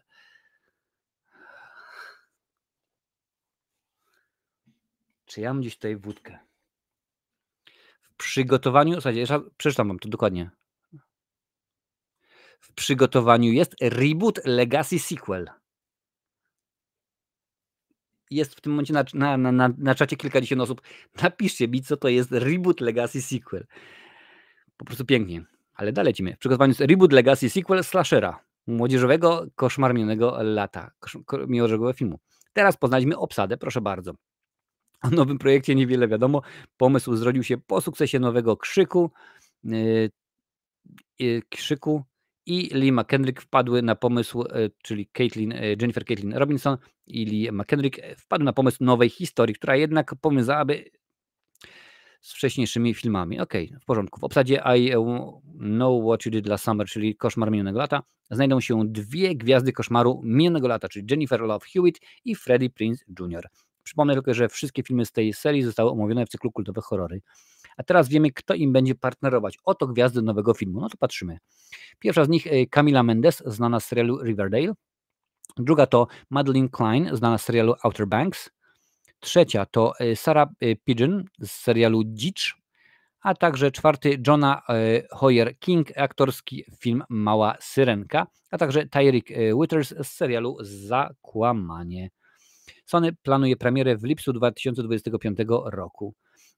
No, oryginał, w którym zagrali też Sarah Michelle Gellar i Ryan Philippi, opowiadał historię grupy pechowych nastolatków, tam też Jack Black się pojawił, z małego rybackiego miasteczka. Czwórka przyjaciół Helen, jej chłopak Barry, Julie i Ray wracają samochodem z obchodów święta 4 lipca. W czasie powrotu na drodze pojawia się postać w pelerynie. Barry, który jest pod wpływem, za późno naciska hamulec, no i jest rzeczywiście jazda.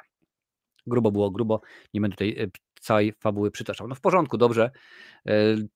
Krótko mówiąc, poczuli pismo nosem, był requel, udało się, to zrobimy. No wiadomo, teraz mamy ich mnóstwo, bo mieliśmy wspomniany tutaj oczywiście Krzyk, mieliśmy teksańską masakrę, która była rzeczywiście masakrą i mieliśmy też Halloween, trylogię całą, która rzeczywiście tylko i wyłącznie pierwsza część się do czegokolwiek nadawała. Już tutaj patrzę.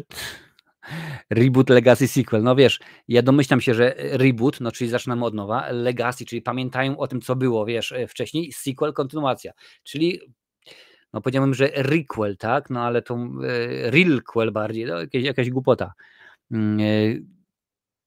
Zobaczymy dalej. Nowy hak, mordercy powinni zafundować i płaszcz rybacki. Musi być. Pierwsze słyszę, ja też nie mam pojęcia, ale tak samo jak Adalet nie ma pojęcia, co to jest. No tak sobie wymyślił sobie pewnie producent, a Filmweb to łyknął jak łychę miodu. Cześć Marcin, już jestem. Co tam się wyrabia w tym Hormudzie? No stary jaja, bo właśnie gadamy o tym. Może ty, Wiktor, wiesz, co to jest? Słuchaj, bo będzie kolejna część Koszmaru minionego lata, która będzie to reboot, Legacy, sequel. Teraz próbujemy rozkminić, co to jest reboot, Legacy, sequel. Po prostu jakoś grubo. Ale słuchajcie, jak będziecie rozkminiać, no to my cały czas zostajemy przy horrorach, ponieważ najbrutalniejszy film roku dostanie kontynuację, panie i panowie. Więc rzeczywiście całkiem zabawnie, no to się okaże. To jest akurat artykuł Variety. W czasie odbywającego się w San Diego konwentu Comic-Con ogłoszono, że film In a Violent Nature doczeka się kontynuacji. In a Violent Nature odwołuje się do tradycji amerykańskiego slashera. Tym razem seryjnym zabójcą okazuje się Johnny. Legendarny zabójca powstaje i zaczyna przemierzać okolice w poszukiwaniu swojej własności. Przy okazji zaczyna rzeź wśród grupy nastolatków. No standardowo. Oryginał był tak krwawy, że amerykańscy cenzorzy chcieli mu wystawić najwyższą kategorię wiekową NC-17, czyli stricte od 18 roku życia i dziękuję bardzo. Dystrybutor zdecydował się na wprowadzenie filmu bez kategorii wiekowej, co sprawiło, że wiele kin odmówiło jego pokazywania. Mimo to w pierwszy weekend zajął w box office 8 miejsce. W sumie w Ameryce zarobił $4,2 miliona. Aktualnie jest 9. najbardziej kasowym tytułem w historii IFC Films. No okej, w porządku. Dajcie znać, czy kojarzycie taki film In Violent Nature. Czy kojarzycie, bo tutaj akurat dużo osób jest, które się takimi filmami fascynuje. Chris Nash jest twórcą, więc czy mamy jakichś znanych tutaj aktorów. Ray Barrett, Andrea Pawlowicz, Cameron Love, Reese Presley. Okej, czy była jakaś żona z Elvisem? Liam Lyon. No nie kojarzę w ogóle tutaj tych osób. Dajcie znać, czy wy kojarzycie, czy wy wiecie, kto to jest. Tutaj Jerewanicz dodaje. The Legacy Sequel, film będący kontynuacją oryginalnych filmów, ale rozgrywający się dalej na osi czasu i skupiając się na nowych postaciach, przy czym oryginalne postacie są nadal obecne w fabule, no czyli requel. Brutalna natura, fajny film, widziałem ostatnio, naprawdę Marcinie polecam. Aha, czyli Wiktor widział, a Jerewanicz pisze, sytuacja jest taka, że było już to ponad miesiąc temu, a wygrałem tam losowanie film i jeszcze nie dotarł, wiesz co może być na rzeczy. Jeżeli podałeś mi wszystkie dane i tak dalej, no to film był wysłany, panie majster, aż nawet sprawdzę później w Kapowniku, tam jest wszystko odnotowane. To się oczywiście odnosi do tego odcinka urodzinowego na 10 000 subskrybentów. Więc zobaczę później i się odezwę. Jeżeli się odezwałeś do mnie, jeżeli dałeś mi namiary, to na pewno było wysłane. O, proszę bardzo, Bogusia i Marta mają podcast o tym filmie. Marta, panie i panowie, to jest dziewczyna, która nie tak dawno była z nami, znacie może z podcastu Rozmówione. A i Galerian go omawiał, więc proszę bardzo, więc rzeczywiście tego materiału w tym jest. No zobaczymy jak to będzie. Może rzeczywiście warto ogarnąć, więc zostajemy cały czas jak najbardziej przy straszakach, bo nie może być inaczej. Tym razem Wielki Marsz, panie i panowie. Mark Hamill i Judy Greer dołączają do obsady adaptacji powieści Stephena Kinga. Jest to akurat portalu Deadline artykuł. Jak donosi portal Deadline, Mark Hamill wraz z Judy Greer dołączają do obsady nowej ekranizacji powieści Stephena Kinga. Produkowany przez Lionsgate, Wielki Marsz w końcu nabiera tempa. No i super. Wielki Marsz bardzo powoli spacerował do momentu oficjalnej realizacji. Dość powiedzieć, że pierwszy raz o planach zaadaptowania książki Stephena Kinga informowaliśmy ponad 5 lat temu. Szczęśliwie projekt nabiera coraz większego rozpędu. Według informacji portalu Deadline do obsady dołączył właśnie Mark Hamill i Judy Greer. A co wiemy? Proszę bardzo, już wam tutaj mówię.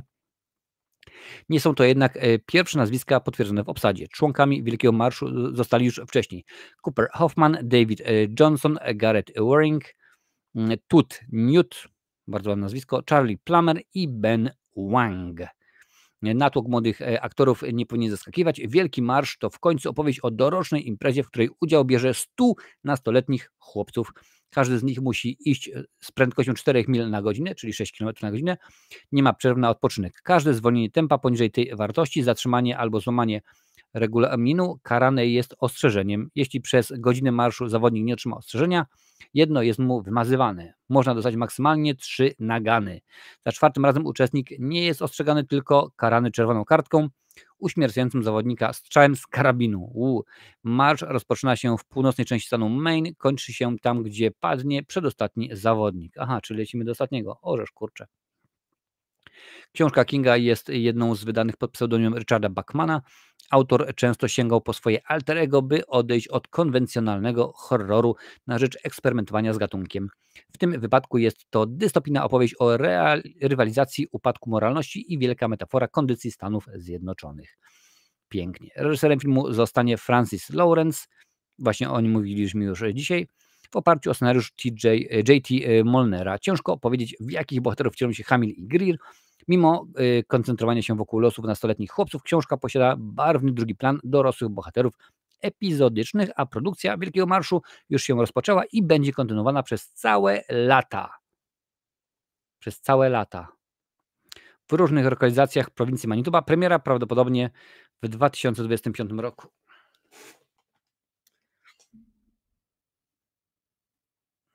Ja naprawdę dzisiaj nie dam rady. Przeczytam jeszcze raz. Produkcja Wielkiego Marszu już się rozpoczęła i będzie kontynuowana przez całe lata. Lata, czyli tak z 5-10 lat, nie? A może, drogi Filmwebie, byście odłożyli raz na jakiś czas ten Google Translator i napisali, że przez całe lato. O, to byłoby w porządku, co nie? Masakra jakieś ludziska, naprawdę masakra. Dzisiaj chyba mam dobry humor na takie rzeczy. Patrzę tutaj. O, proszę bardzo, Adalet dorzuca. Ja też wtedy wygrałem film i już dawno przyszedł, przed 1 lipca dostałam. No więc rzeczywiście możliwe, że coś jest nie tak z pocztą, a irlandzka poczta po prostu pokazuje, że czasami jest po prostu grubo. A może się po prostu nie odezwałeś, ale mam nadzieję, że się odezwałeś, że wszystko jest jak najbardziej elegancko. Marcinie, chciałem Ci dać polecajkę, mianowicie The Boy in the Woods Wojny. Krótki, bo 100-minutowy, standardowo fajny kanadyjski film z główną rolą aktora grającego dziecko u Wandy Maximow, Jet Klein. O, rzeczywiście, trzeba byłoby zobaczyć. Pomyłka w tytule. O, widzisz, no nieładnie. Marsz w czasie resume, chyba. Translate poszedł po całości, chyba rzeczywiście tak, ale słuchajcie, pozostajemy cały czas przy straszakach. Dzisiaj jest rzeczywiście dosyć dużo tych rzeczy jest, bo już gadamy sobie ponad godzinę, a jeszcze naprawdę jest jeszcze kilka ładnych tematów, więc tym razem będzie o potworze z Czarnej Laguny, panie i panowie. Na pewno znacie ten klasyk sprzed wielu lat, a tym razem James Wan ożywi potwora z Czarnej Laguny, podaje nam World of Real. Tak wyglądał. James Wan przeniesie się z DC do potwornego uniwersum studia Universal. Jeśli wierzyć zawodowemu plotkarzowi Danielowi Richmanowi, reżyser przymierza się do odświeżenia klasycznego horroru Potwór z Czarnej Laguny. O Creature na razie niewiele wiadomo. Podobno nad scenariuszem wciąż pracuje Will Bell, z którym James Wan współpracował już przy okazji widowiska Aquaman. Jednak udział Billa został ogłoszony 7 lat temu, jest więc niemal pewne, że jego tekst będzie przepisywany na nowo. A o potworze, proszę bardzo, klasyczny horror z 1954 roku. Opowiadał on o przygodach grupy naukowców, którzy prowadząc badania Amazonki, oczywiście chodzi o dżunglę, odkrywają, a następnie porywają zamieszkującego rzekę prehistorycznego potwora. Ten ucieka jednak swoim prześladowcom, a ze sobą zabiera narzeczoną jednego z naukowców. Był to jeden z pierwszych filmów zrealizowanych w technice trójwymiarowej. Nowa wersja filmu zapowiadana od ćwierć wieku. W przeszłości kandydatami na stanowisko reżysera byli Breck Eisner i Karl Rinch.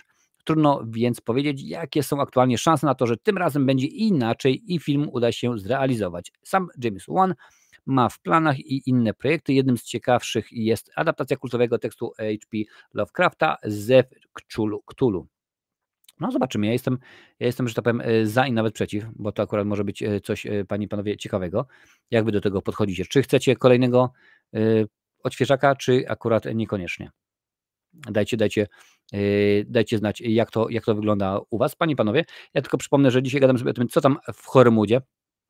I słuchajcie, zanim przejdziemy dalej, chciałem jeszcze tylko powiedzieć, że właśnie tak, jak najbardziej, ci ludzie tutaj, oni są niesamowici, ponieważ to są wspierający. Czyli Postalowy Świr, Kabaret 2000, Marcin Dąbrowski, Lancel, Kasper Iżykowski, Agnieszka Wójcicka i Katarzyna Dobak. Dziękuję wam bardzo, jesteście niesamowici. Jeżeli chcesz, drogi widzu, droga Wicko, dołączyć do tychże osób, to w opisie, także w przypiętym komentarzu po odcinku oczywiście jest link, możesz kliknąć, nieważne czy przez Facebook, czy przez YouTube, czy Patronite, wszędzie są te same rzeczy, te same nagrody. Byłoby naprawdę bardzo, bardzo super, a te ludziska są niesamowite. Dobra, mamy to, lecimy dalej. Niech pan tego nie robi, bo wyjdzie nowa Mumia. Wiesz, no, motyw był taki, że tam w Mumię to się Tom Cruise wcinał dosyć konkretnie i może akurat dlatego było tak słabo. Zobaczymy, jak będzie tym razem. Zew Cthulhu to fajnie zrobili parę lat temu, stylizowane na film niemy. No, ale dobrze wiesz, że w Horrormoodzie nie może być tak, żeby były nudy, bo akurat rzeczywiście oni nudów nie lubią. Więc panie i panowie, teraz kilka słów o komiksach, bo tutaj będzie rzeczywiście dosyć sporo gadania. Zaczniemy cały czas od, powiedzmy, w pewien sposób mrocznego kina, bo zaczniemy od Spawna. Filmowa adaptacja Spawna coraz bliżej. Studio Blumhouse, no czyli rzeczony oczywiście James Wan, pochwaliło się scenariuszem. Jest to akurat z X-a. O planach filmowej adaptacji Spawna po raz pierwszy usłyszeliśmy w 2017 roku. Wygląda na to, że produkcja w końcu nabrała tempa. Odpowiedzialne za produkcję studio Blumhouse opublikowało na portalu X tytułową stronę scenariusza. King Spawn. Scenariusz Matt Mixon, Malcolm Spellman, Scott Sliver, based on characters created by Todd McFarlane. No, czyli nic nowego. Autorami scenariusza są panowie, których dopiero co wymieniłem, więc nie będę powtarzał. A co wiemy? Prace nad projektem trwają od 2017 roku, jednak z różnych powodów był on przekładany. Reżyserem i autorem scenariusza miał być Todd McFarlane, czyli autor komiksowego pierwowzoru. Opowiada on o pracującym dla CIA najemniku Alu Simonsie, który zostaje zdradzony i zabity. Trafia do piekła, gdzie ma odpokutować za zabicie wielu niewinnych ludzi. Podpisuje jednak pakt z demonem znanym jako Malobolgia i wraca na ziemię, by móc zobaczyć ponownie swoją żonę. Nieoczekiwanie znajduje nowy cel. Staje do walki ze złem. McFarlane ostatecznie uznał, że nie jest odpowiedzialną osobą do przygotowania scenariusza. W 2021 roku jego miejsce na tej funkcji objął Brian Tucker. Od 2018 roku gwiazdą planowanego widowiska pozostaje Jamie Foxx i to na razie się nie zmieniło. A także w 2018 roku jako detektyw w Twitch Williams zatrudniony został Jeremy Ranier. Jednak jego udział obecnie pozostaje pod znakiem zapytania. No okej. Ja pamiętam ten film sprzed wielu, wielu lat, gdzie nawet nie będę sobie próbował przypomnieć, kto grał główną rolę, ale tam pamiętam, że właśnie w roli Zwola wystąpił Martin Sheen. No i okej, było w porządku jakoś rzeczywiście.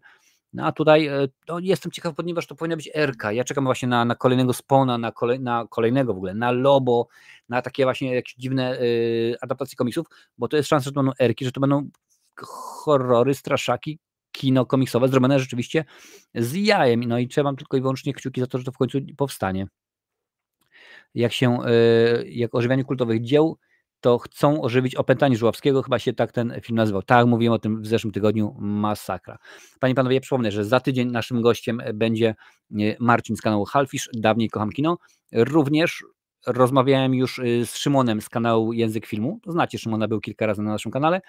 Pod koniec sierpnia na Netflixie będzie miała miejsce premiera mini serialu anime Terminator. I akurat po tym, jak ten serial sobie już wyjdzie, to tydzień później mówiliśmy się z Szymonem, to będzie albo 8, albo 15, jeszcze w tym momencie muszę ogarnąć, zobaczyć jak to będzie, 8 albo 15 wrzesień, wtedy się spotkamy i pogadamy sobie o Terminatorze, co to znaczy i tak dalej, i tak dalej. Także zobaczymy. Zobaczymy, jak to będzie wyglądało. Dalej zostajemy przy komiksach, bo ja lubię, bo się dużo rzeczywiście dzieje, a poza tym jak można nie mówić o serialu The Boys, panie i panowie. No nie da się. The Boys dostali prequel, czyli fabuła będzie opowiadana o tym, co wydarzyło się wcześniej, przed serialem. Soldier Boy i Stormfront bohaterami WOT Rising, podaje nam deadline, panie i panowie. Platforma Prime Video zleciła realizację prequela swojego przebojowego serialu The Boys. Będzie on nosił tytuł WOT Rising, a jego gwiazdami mają być Jensen Ackles i Aya Cash, wcielając się ponownie w Soldier Boya i Stormfront. Jestem wam winien i to mam nadzieję, że w ciągu najbliższych 2 tygodni wjedzie, czyli recenzja ostatniego 4. sezonu The Boys. Obejrzany, rozpisany, tylko trzeba nagrać i zmontować. Projekt zapowiadany jest jako zawiła historia kryminalna rozgrywająca się w latach 50. XX wieku. Z serialu dowiemy się więcej o początkach korporacji WOD, wczesnych wyczynach Soldier Boya, a także diabolicznych machinacjach Stormfront, która w tamtych czasach była znana jako Clara WOD. Pięknie. Przypomnijmy, Soldier Boy to pierwszy amerykański superbohater stworzony podczas II wojny światowej przez niemieckiego naukowca Fryderyka Woda. Jeżeli macie jakieś skojarzenia z Kapitanem Ameryką, bardzo dobrze. Żoną uczonego, a zarazem pierwszą osobą, która zyskała supermoce, była z kolei Clara. Zarówno Soldier Boy, jak i Stormfront są wyjątkowo mrocznymi, psychopatycznymi postaciami, wykorzystującymi swoje umiejętności w niecnych celach, jak większość superbohaterów The Boys.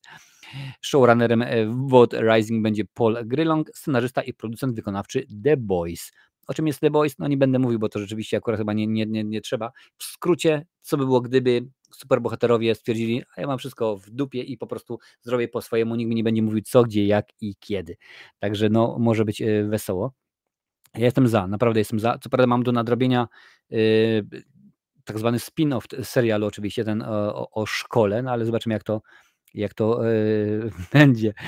O fani Szymona dawno nie było. Tak, Szymona już kawałek czasu temu nie było, a rzeczywiście odcinki z jego udziałem zawsze bardzo dobrze się one się bardzo dobrze oglądają, bo to jest akurat człowiek, który ma naprawdę bardzo dużą wiedzę na temat Terminatora i to mnie cieszy, bo jak kiedyś powstanie film Terminator kontra Predator, to będzie po prostu mega gadanie, także rzeczywiście jest w porządku. Z całym szacunkiem, jak Spawna zrobią PG-13, to przerzucam się na... No rzeczywiście, no może być słabo, a tutaj myślałem, że powiesz, że jesteś jednym z twórców tego Terminatora. Nie, no to już byłoby za grubo, wiesz? To już byłoby za grubo, byłoby za hardkorowo. Ale teraz, panie i panowie, tak, pora pogadać o tym, co się dzieje na San Diego Comic Con, ale zaczniemy póki co od czego? Gdzie tutaj mam? A proszę bardzo, tutaj mi się uciekło. O, tak, pewnie, jeszcze zapisuj. No co, sekundkę ludziska, bo to się jakoś pomieszało.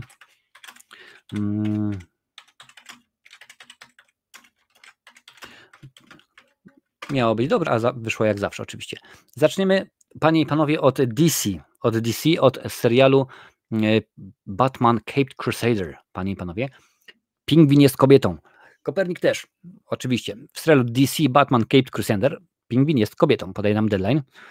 Fani zgromadzeni na Comic-Conie w San Diego mieli okazję obejrzeć pierwszy odcinek serialu animowanego Batman Caped Crusader. Przy okazji ujawniono, że kultowy wróg Batmana, Pingwin, będzie w nim kobietą. Batman Caped Crusader będzie drugim wspólnym przedsięwzięciem Warner Bros., DC i Amazonu po ubiegłorocznym filmie Świąteczna przygoda małego Batmana. Odpowiadający za niego producenci Matt Reeves, J.J. Abrams i Bruce Timm. Jednym z pojawiających się w serialu przeciwników będzie Pingwin. Postać jednak nie będzie przypominać dotychczasowej wersji filmowej i serialowej. W animacji Pingwin będzie kobietą. Głosu Oswaldzie Cobblepot użyczy Mini Driver.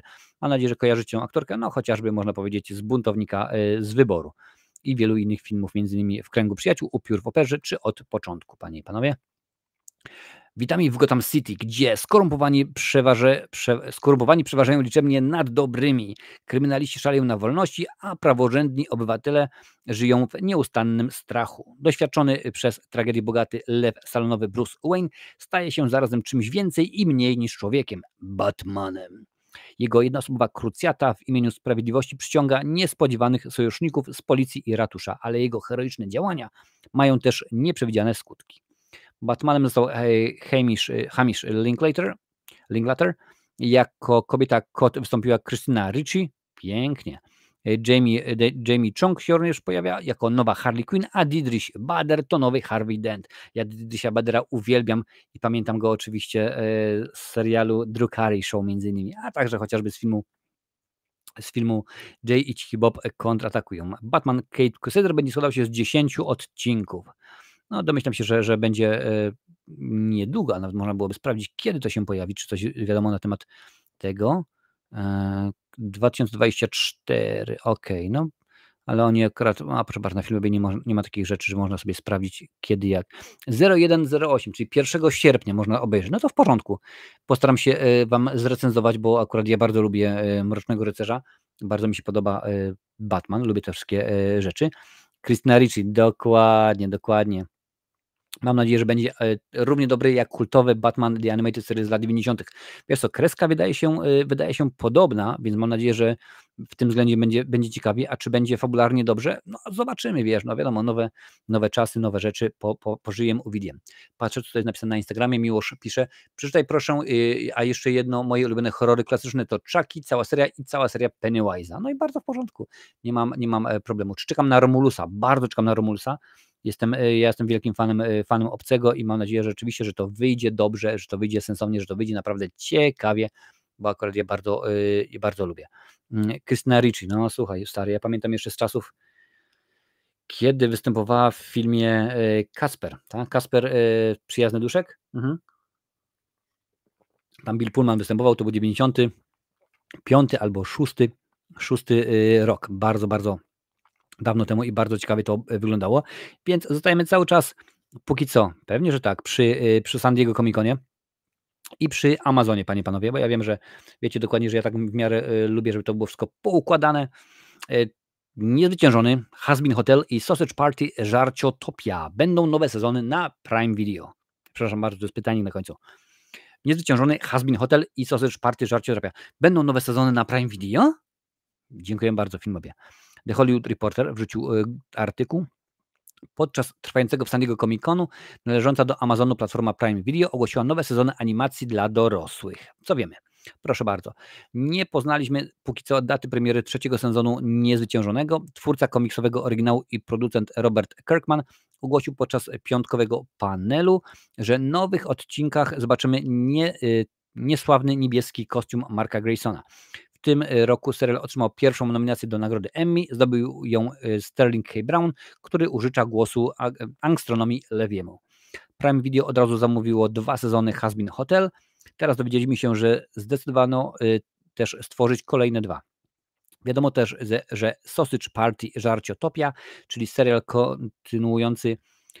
serialowa kontynuacja filmu z 2016 roku, dostanie drugi sezon. Proszę bardzo. Nie będę w tym momencie pokazywał zwiastunów, no bo wiadomo, nie mogę, nie chcę. Jestem ciekaw, naprawdę jestem ciekaw. Wydaje mi się, że chyba mówiłem dzisiaj o tym, że no Apple Plus TV postanowił, cześć Amsterdamski 40, postanowił ciąć koszty i zmniejszyć produkcję, ale z tych wszystkich tak naprawdę platform wydaje mi się, że to, co tworzy Prime Video, jest chyba najbardziej niedoceniane, bo oni mają rzeczywiście mnóstwo fajnych materiałów. No szkoda też, że wykupując tego Prime'a, nie mamy wszystkiego, tak? No zdarza się, że wchodzimy, klikniemy, chcemy zobaczyć, a tutaj dziękuję bardzo, proszę, trzeba zapłacić tam 5, 20, 40 złociszy, bo tego nie ma w twoim pakiecie. Mi się wydaje, że powinno być tak, jak jest na Disney Plus, że płacisz pieniądzury i dostajesz najwyższą jakość, dostajesz wszystko, a nie, że tak jak na przykład na Netflixie, że tyle za standard, tyle za HD, tyle za 4K i tak dalej, i tak dalej. No ale wiadomo, oni mają to obcykane i zobaczymy, jak to będzie wyglądało w przyszłości. Batman The Series, moje i pewnie nie tylko moje dzieciństwo, nikt tej bajki nie przebije, co najwyżej może aspirować, ale przebić czy dobić nie bardzo. No mój syn w tym momencie ogląda właśnie akurat Batmana. Czekaj, co on to teraz odkrył na Disneyu? Iron Man, jest serial o Iron Manie. Oczywiście Batman to nie Disney, ale tak mi się teraz skojarzyło. Też ogląda to. Tam też jest akurat ten niesamowity Spider-Man, czy jakoś tak, także proszę bardzo, no, którą dorzuca. Apple też ma rozdzielenie, czy Ted Lasso, więc widzicie, no, są te produkcje na pozostałych platformach. Cześć Ewelina. Są te produkcje na pozostałych platformach, ale i tak w większości tylko gdzieś tam się przebija, powiedzmy, Netflix czy Disney Plus. Panie i panowie, cały czas zostajemy przy San Diego Comic-Conie, bo możemy, bo chcemy, bo lubimy. Tym razem, panie i panowie, na temat Fantastycznej Czwórki. Marvel ujawnia tytuł widowiska Fantastyczna Czwórka. Podaje nam deadline. I nie, to nie jest, że Fantastyczna Czwórka. Spokojnie. Kolejnym wielkim wydarzeniem prezentacji Marvel na Comic-Conie w San Diego był panel poświęcony widowisku Fantastyczna Czwórka. Poznaliśmy oficjalny tytuł i wiemy, kiedy padnie pierwszy klaps filmowy. Dodam, drogi algorytmie. Jak ogłoszono podczas prezentacji Marvela, nowy film będzie nosił tytuł The Fantastic Four First Steps, czyli Fantastyczna Czwórka Pierwsze Kroki. I jak ujawnił reżyser Matt Shakman, w poniedziałek w Wielkiej Brytanii padnie pierwszy klaps filmowy. Nie przeszkodziło to jednak gwiazdom filmów obecności na Comic-Conie. Fani mieli okazję zobaczyć ich na scenie. Pedro Pascal zagra Reeda Richardsa, Pana Fantastycznego, Vanessa Kirby Sue Storm, niewidzialną dziewuchę, Joseph Quinn wystąpi jako Johnny Storm, a Ebon Moss-Backrack jako Ben Grimm, w skrócie coś albo stwór, bo akurat mówiłem ostatnio synowi, że to jest coś. On mówi, nie, tato, w grze Lego Avengers to jest stwór. Ja mówię, no to jak stwór, no to stwór, w porządku. Tytuł The Fantastic Four First Steps ma symboliczne znaczenie. Nie odnosi się bowiem wyłącznie do fabuły, która będzie historią typu Origin rozgrywającą się w latach 60., czyli po raz trzeci dowiemy się, jak dostali swoje moce. To również nawiązanie do przyjęcia przez Disneya 20th Century Fox. Mutanci, w tym członkowie Fantastycznej Czwórki, byli do tej pory częścią komiksowego uniwersum Foxa. Teraz stawiają pierwsze kroki w MCU. Widowisko The Fantastic Four First Steps stanowić będzie również wstęp do 5. i 6. części Avengers. Fantastyczna Czwórka pojawi się w nich podobnie jak ich najbardziej ikoniczny przeciwnik Doktor Doom. O tym, kto zagra, pomówimy sobie, panie i panowie, za chwileczkę, bo rzeczywiście tego tutaj jest dosyć sporo. Wiktor pisze, Jezu, biedna Fantastyczna Czwórka. Żaden film o tej czwórce się nie udał, nie żeby ich dużo było, ale litości, będzie kolejna wtopa. No tak naprawdę z tych trzech można powiedzieć, że no, najlepszy z najgorszych tak naprawdę, no to jest ten pierwszy, tak? Ten pierwszy, gdzie tam dostaliśmy informacje o tym, jak oni dostali swoje moce, o tym, jak był Wiktor von Doom Sokowi chyba, tak? Tam mi się wydaje, że akurat tak się nazywało. No zobaczymy, pożyjemy, uwidiem. Ale też dowiedzieliśmy się kilka rzeczy na temat, panie i panowie, Kapitana Ameryki 4. Tak, zgadza się. Giancarlo Esposito ujawnił, kogo zagra. Ja jeszcze akurat tego całego panelu do końca nie dooglądałem, ale jest artykuł The Hollywood Reporter. Panie i panowie, podczas prezentacji Marvela na prezentacji. Teraz zabrzmiałem jak Jerzy Brzęczek. Reprezentacja. Podczas prezentacji Marvela na Comic-Conie w San Diego nie mogło również zabraknąć panelu poświęconego kolejnemu widowisku MCU Kapitan Ameryka Nowy Wspaniały Świat. Co prawda reżyser Julius Onah nie był obecny, ale jego miejsce godnie zastąpił Giancarlo Esposito. Przypomnijmy, że Giancarlo Esposito pierwotnie nie miał wystąpić w widowisku Kapitan Ameryka Nowy Wspaniały Świat. Jego postać pojawiła się w scenariuszu już po nakręceniu filmu, kiedy okazało się, że Kevin Feige nie jest z filmu zadowolony i żądał sporych zmian. To pokazuje tylko i wyłącznie, cześć master, to tylko i wyłącznie pokazuje, jak wielką robotę wykonuje producent, panie i panowie. On potrafił, słuchajcie, dopisać postać, dopisać cały wątek. Fani poświęcili sporo czasu na spekulacje co do tożsamości granej przez Esposito. Teraz już wiemy, że jest to Sidewinder, panie i panowie. W komiksach Marvela Sidewinder to nazwa 3 różnych postaci. Giancarlo Esposito wcieli się w pierwszą wersję bohatera kryjącego się pod tą nazwą. Był to profesor ekonomii Seth Walker. Swoją przygodę ze zbrodnią rozpoczął jako analityk finansowy w koncernie Roxxon Oil Company. Kiedy odkrył ich machlojki, wymusił na nich poddanie mu mutagenu. Początkowo działał na zlecenie Roxxon Oil, potem założył własną organizację przestępczą Serpent Society. I tak stał się jednym z wrogów Kapitana Ameryki. Kapitan Ameryka Nowy Wspaniały Świat pomyślany jest jako komiksowy thriller polityczny. Po tym jak Sam Wilson przyjmie pozycję Kapitana Ameryki, znajdzie się w swym samym centrum politycznych intryg, w której każda strona będzie chciała go wykorzystać. Bohater będzie musiał zdecydować, jaką powinien przyjąć postawę wobec zwykłych ludzi i ich oczekiwań, na ile powinien być posłuszny prezydentowi USA, którego wizja świata nie jest jego wizją i jak ma postępować z epidemią superzłoczyńców, którzy co chwila pojawiają się w tej linii czasowej, więc rzeczywiście dosyć ciekawie. No w porządku, no ja jestem po obejrzeniu, czekajcie, wyłączę udostępniania, po obejrzeniu zwiastunu do Kapitana Ameryki jestem bardzo zbudowany tym, co tam zobaczyłem. Pojawia się oczywiście Czerwony Hulk i tak naprawdę chyba jest to najlepsze komputerowo generowane efekty od dawnych czasów w MCU. W końcu ktoś poszedł po rozum głowy i dali radę, no ale zobaczymy jak to będzie wyglądało. Mam nadzieję, że będzie wyglądało super.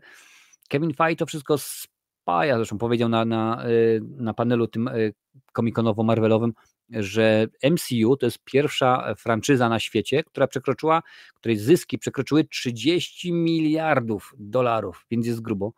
Nawet widziałem i nie wiem, czy już opublikowałem, czy dopiero będzie opublikowany taki post o tym, gdzie pokazane były, które franczyzy na świecie ile zarobiły. No naprawdę chyba w czołowej dziesiątce jest tam o 5 albo 6, które należą do Disneya.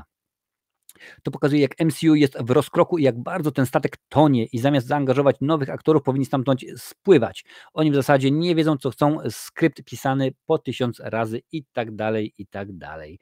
Chociaż mi zwiastun do Kapitana Ameryki podobał się, a samego Esposito lubię, a jego ostatni występ w Maxine mi się bardzo podobał. Wiesz co, ja się zgodzę z tym, że oni nie bardzo wiedzą co, gdzie, jak i kiedy, o co chodzi, bo w tym momencie my już pamiętamy przecież, że był ogłoszony rok, czy tam 2 lata temu, czy 3, że 5. Avengers to będzie Kang Dynasty, tak? Potem się oczywiście porąbało wszystko, bo aktor troszeczkę się powygłupiał, no ale nie było problemu, bo po tym, co tam rzeczywiście Deadpool wyczyniał w drugiej części, to co wyczyniał Loki w serialu, no to nie było problemu, żeby zastąpić go innym aktorem, powiedzieć, o, to jest wariant Kanga, dziękuję bardzo, cześć, koniec, kropka. No ale zdecydowali inaczej.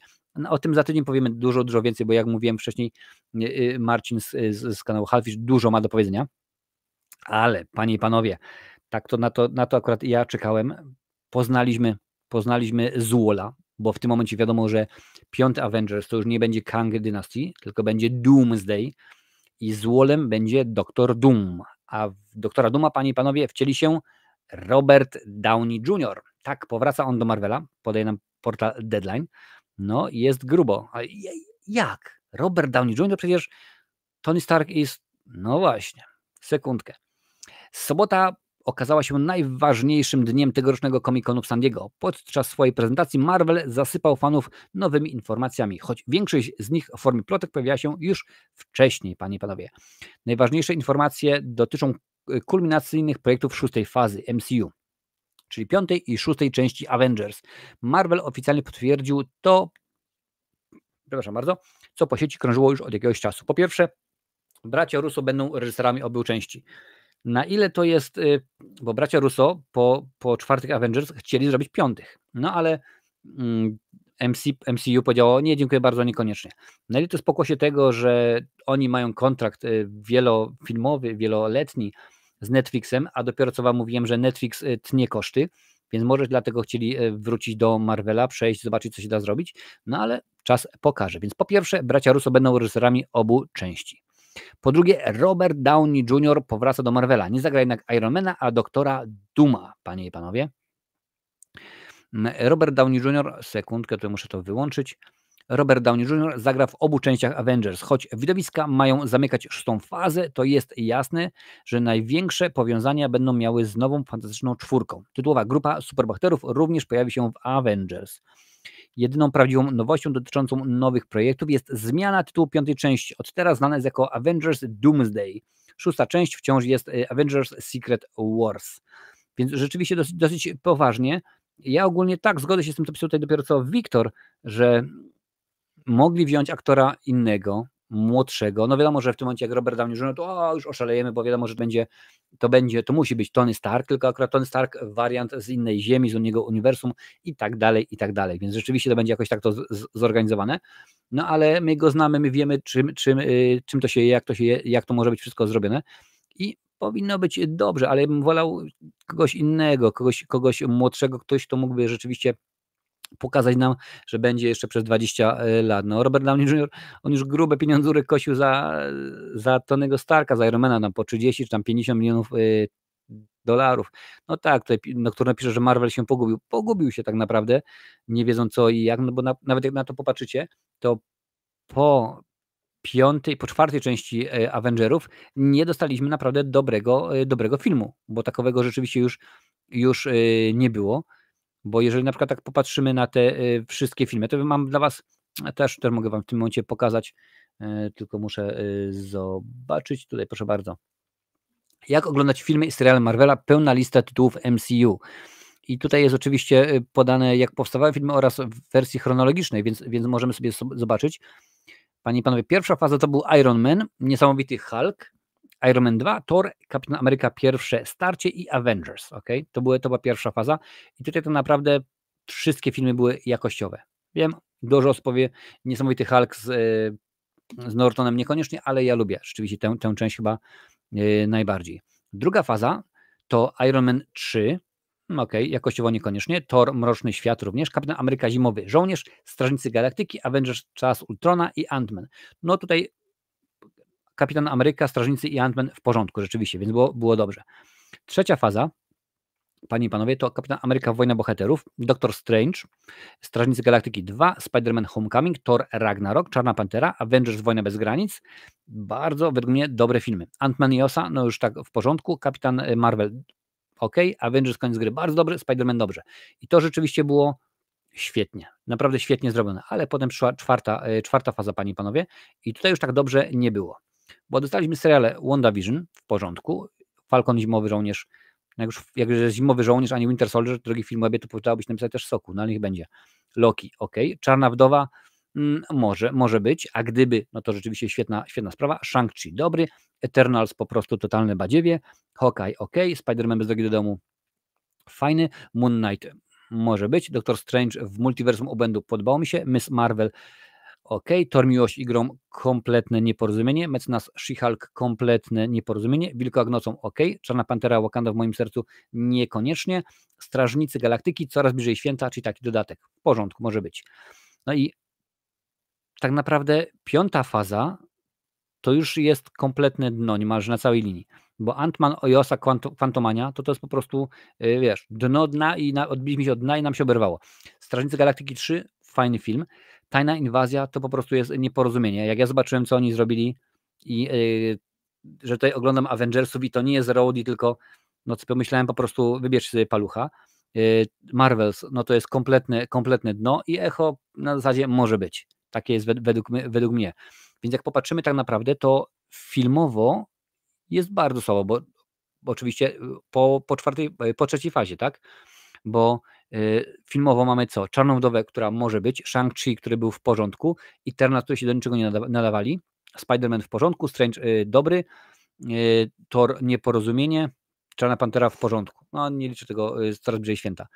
Więc tutaj jest motyw. Jeszcze w tym momencie jest podane chronologicznie, jak wyglądać. W tym momencie tego się nie będę się rozwodził, bo to jest rzeczywiście dużo.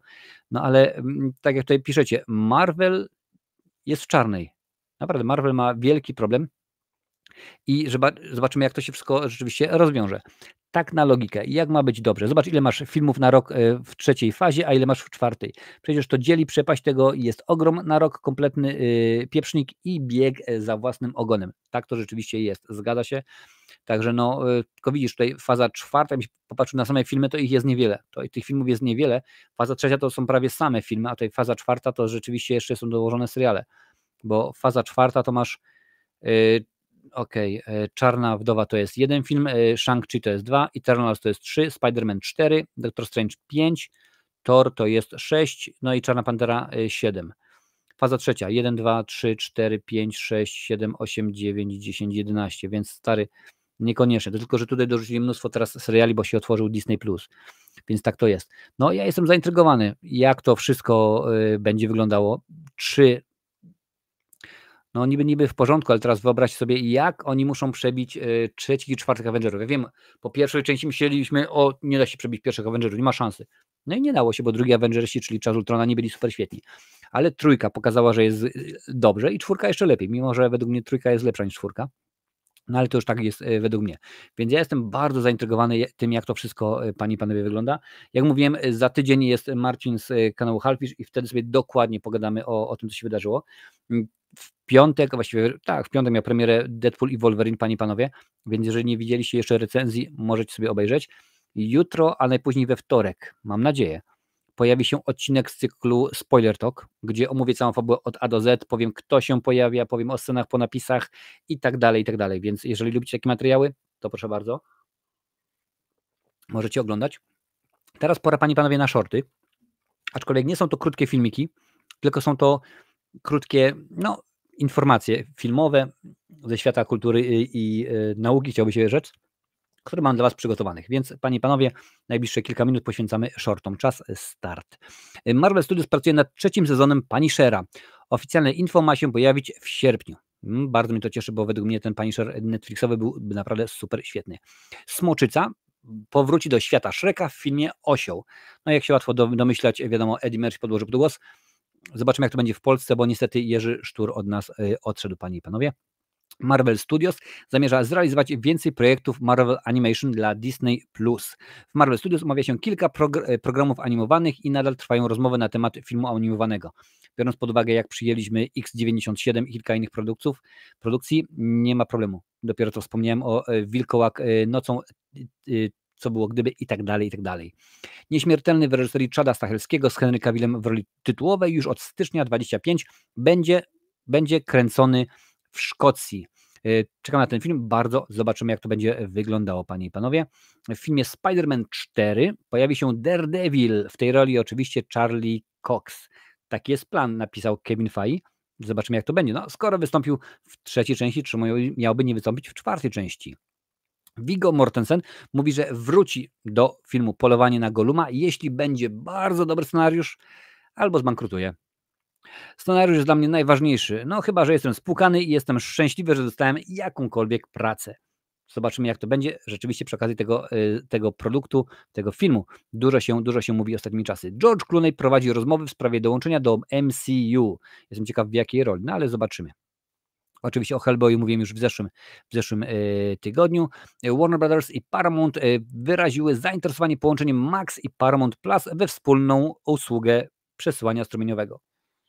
No i co ja mam teraz zrobić, jak mam nagrany materiał o Maxie, a nie mam o Paramount Plus? Kręcić nowy, czy nie kręcić? Czy poczekaj, aż będzie wspólny? Porąbanie z pomieszaniem. Rozpoczęły się zdjęcia do drugiego sezonu serialu One Piece. Premiera w przyszłym roku na Netflixie, panie i panowie. Deadpool i Wolverine pokaże Hulka walczącego z Wolverinem, więc jeżeli panie i panowie nie widzieliście jeszcze, to już w tym momencie wiecie, że coś takiego będzie. Ale to nie pójdzie tak, jak wielu z was myśli, dodaje Kevin Feige, panie i panowie. Tutaj to jest recenzja, też było. Capcom potwierdza, że Resident Evil 9 jest w fazie tworzenia. No więc bardzo dobrze. Na pewno Madame Perfumella lubi taką informację, bo ona mnóstwo gier ogrywa. We wtorkowe popołudnie wytwórnia Lionsgate ogłosiła, że Now You See Me 3 trafi do kin 14 listopada 2025. Obsada super, zobaczymy, czy wszyscy powrócą. Chyba Michael Caine już odszedł na emeryturę, co? Jeżeli tam był, tak mi się wydaje. Rozpoczęły się zdjęcia do filmu Blade Runner 2099. W filmie występuje Hunter Schafer i Michelle Lee. Premiera będzie na Amazon Prime Video, panie i panowie. Lecimy dalej. Rozpoczęły się zdjęcia do aktorskiej wersji gry Watch Dogs. Tutaj rzeczywiście widać Matthew za kamerą, panie i panowie. Thor 5 zostanie ogłoszony na San Diego Comic Con. Czy został? No nie wiem w tym momencie jeszcze. Ogłoszony zostanie także reżyser filmu. Skoro o tym dzisiaj nie mówiłem, no to chyba niekoniecznie. A kto tą informację wrzucił? Rejected Scooper. Trzeba będzie sprawdzić, czy coś się w tym wyjaśniło. To akurat recenzja jest. Filmy Scarlet Witch i Midnight Suns miały zostać potwierdzone na San Diego Comic Con. Znowuż od Rejected Scooper. Muszę chyba obejrzeć ten panel i zobaczyć, czy rzeczywiście to się potwierdziło. Więc dla tych wszystkich, którzy myśleli, że szkarłatna wiedźma nie żyje, supraśl. Ponoć może się nawet pojawić w serialu Vision. Dyrektor CD Projekt Red twierdzi, że The Witcher 4, czyli 4. część Wiedźmina, jest najbardziej zaawansowanym ze wszystkich obecnych projektów. Mówi dużo, ale mówi też nic specjalnego. Agenci Atlasa pojawią się w Shang-Chi 2. Członkami agentów Atlasa będą Shang-Chi, Katy Chen, Iron Fist, Aero, Wave, White Fox i Swordmaster. Zobaczymy, czy to będzie hit czy kit. Pamiętam wystąpienie Iron Fista w poprzednim serialu, nie było to rzeczywiście dobre. Tom Cruise na planie 8. części Mission Impossible, jak widzicie tutaj, tu jest samolot, a tutaj jest Tom Cruise, wisi sobie do góry nogami. Reboot X-Menów i postaci, które będą tworzyć nowe uniwersum, miały zostać potwierdzone na San Diego Comic Con. Kolejna informacja od Rejected Scooper. Dzisiaj to sprawdzę i jeżeli nie, to naprawdę się panu Rejected Scooper dostanie chyba rzeczywiście. To o Heizerze. Glenn Powell został gwiazdą nowej wersji filmu Ognisty Podmuch. To już jego 4. reboot, panie, panowie, w dorobku. Grubo, naprawdę jest grubo z tym gentlemanem. I słuchajcie, tutaj, jeżeli chcecie, według doniesień ujawniono fabułę aktorskiego serialu Spider-Man Noir. Podążamy za Benem Reillym, czyli Nicolasem Cage'em, prywatnym detektywem, który natrafia na korupcję w Nowym Jorku w 1933 roku. Jednocześnie ustalając swoją przeszłość jako superbohatera, Reilly prowadzi śledztwo w sprawie śmierci Edwarda Edisona, co prowadzi go do odkrycia, że burmistrz knuje coś nikczemnego, co wiąże się z szefem mafii Silvermane i femme fatale Yuri Watanabe. Więc rzeczywiście dosyć ciekawie. I jeszcze informacja, że Manny Jacinto nie miał pojęcia, że Darth Plagueis był w The Acolyte. Dowiedziałem się, kiedy wyemitowano finał. Pomyślałem, co? No tak to rzeczywiście mogło wyglądać. Oraz Kevin Feige ujawnił, że trwają prace nad serialem Nowa, skupiającą się na Richardzie Riderze. Minął jeszcze 3 lub 4 lata do premiery tego serialu, więc rzeczywiście jeszcze sobie troszeczkę poczekamy i zobaczymy, jak to będzie. Zdjęcia do aktorskiego serialu Tomb Raider Phoebe Waller-Bridge rozpoczną się prawdopodobnie na początku przyszłego roku. Sama zainteresowana scenarzystka mówi, musimy znaleźć naszą Larę Croft, aby poszukiwania na całym świecie rozpoczęły się raczej wcześniej niż później. No i oczywiście tutaj jeszcze informacja, że Kevin Feige potwierdza, że zamiast Johna Wattsa niestety nie będzie reżyserował 4. Spidermana, będą szukać nowego reżysera. Zobaczymy, jak to będzie wyglądało, a o tym, że Skibidi Toilet będzie, no to wam już mówiłem i to jest rzeczywiście informacja, która mnie bardzo, bardzo, bardzo martwi. Już patrzę, tutaj piszeć, macie tutaj komentarz, please, gdzie to jest? Aha, też do wszystkiego, ale plus seriale to już robi robotę, żeby tylko wyprodukować, to masz takie tempo, jak w takim tempie coś ma wyjść. Wegi nie zatrudnili, to nie wiedzą, jak robić dobre kino w 3 tygodnie. No Wega też nie wie, jak robić dobre kino w 3 tygodnie. Więc widzisz, jak to jest. Dobra, w sieci pojawił się zwiastun 3. sezonu From Super Serial i czekam na ten nowy sezon. O, proszę bardzo, trzeba zobaczyć. Szczerze to dobrze, że Robert Downey Jr. wraca i to w roli Duma Malik. No właśnie, my o tym właśnie mówiliśmy jakiś czas temu, że byłoby fajnie, gdybyśmy mieli innego, nowego aktora, no ale wiadomo, że co tu dużo mówić, Robert Downey Jr. też jest genialny i nie może być, panie i panowie, inaczej. Ale mam jeszcze dla was, no bo oczywiście, że muszę mieć dla was, panie i panowie, Złowione w sieci. Tym razem jest to krótki, bo minutowy filmik Grzegorza Halamy Oklaski z kultowej wytwórni Ajoj. Skoro jesteśmy w filmach, w filmach, to będzie w filmach. Jeżeli, drogi widzu, oglądasz to z odtworzenia i nie ma tego filmiku, to dlatego, że wskoczyły prawa autorskie, jak w zeszłym tygodniu i byłem zmuszony to uciąć.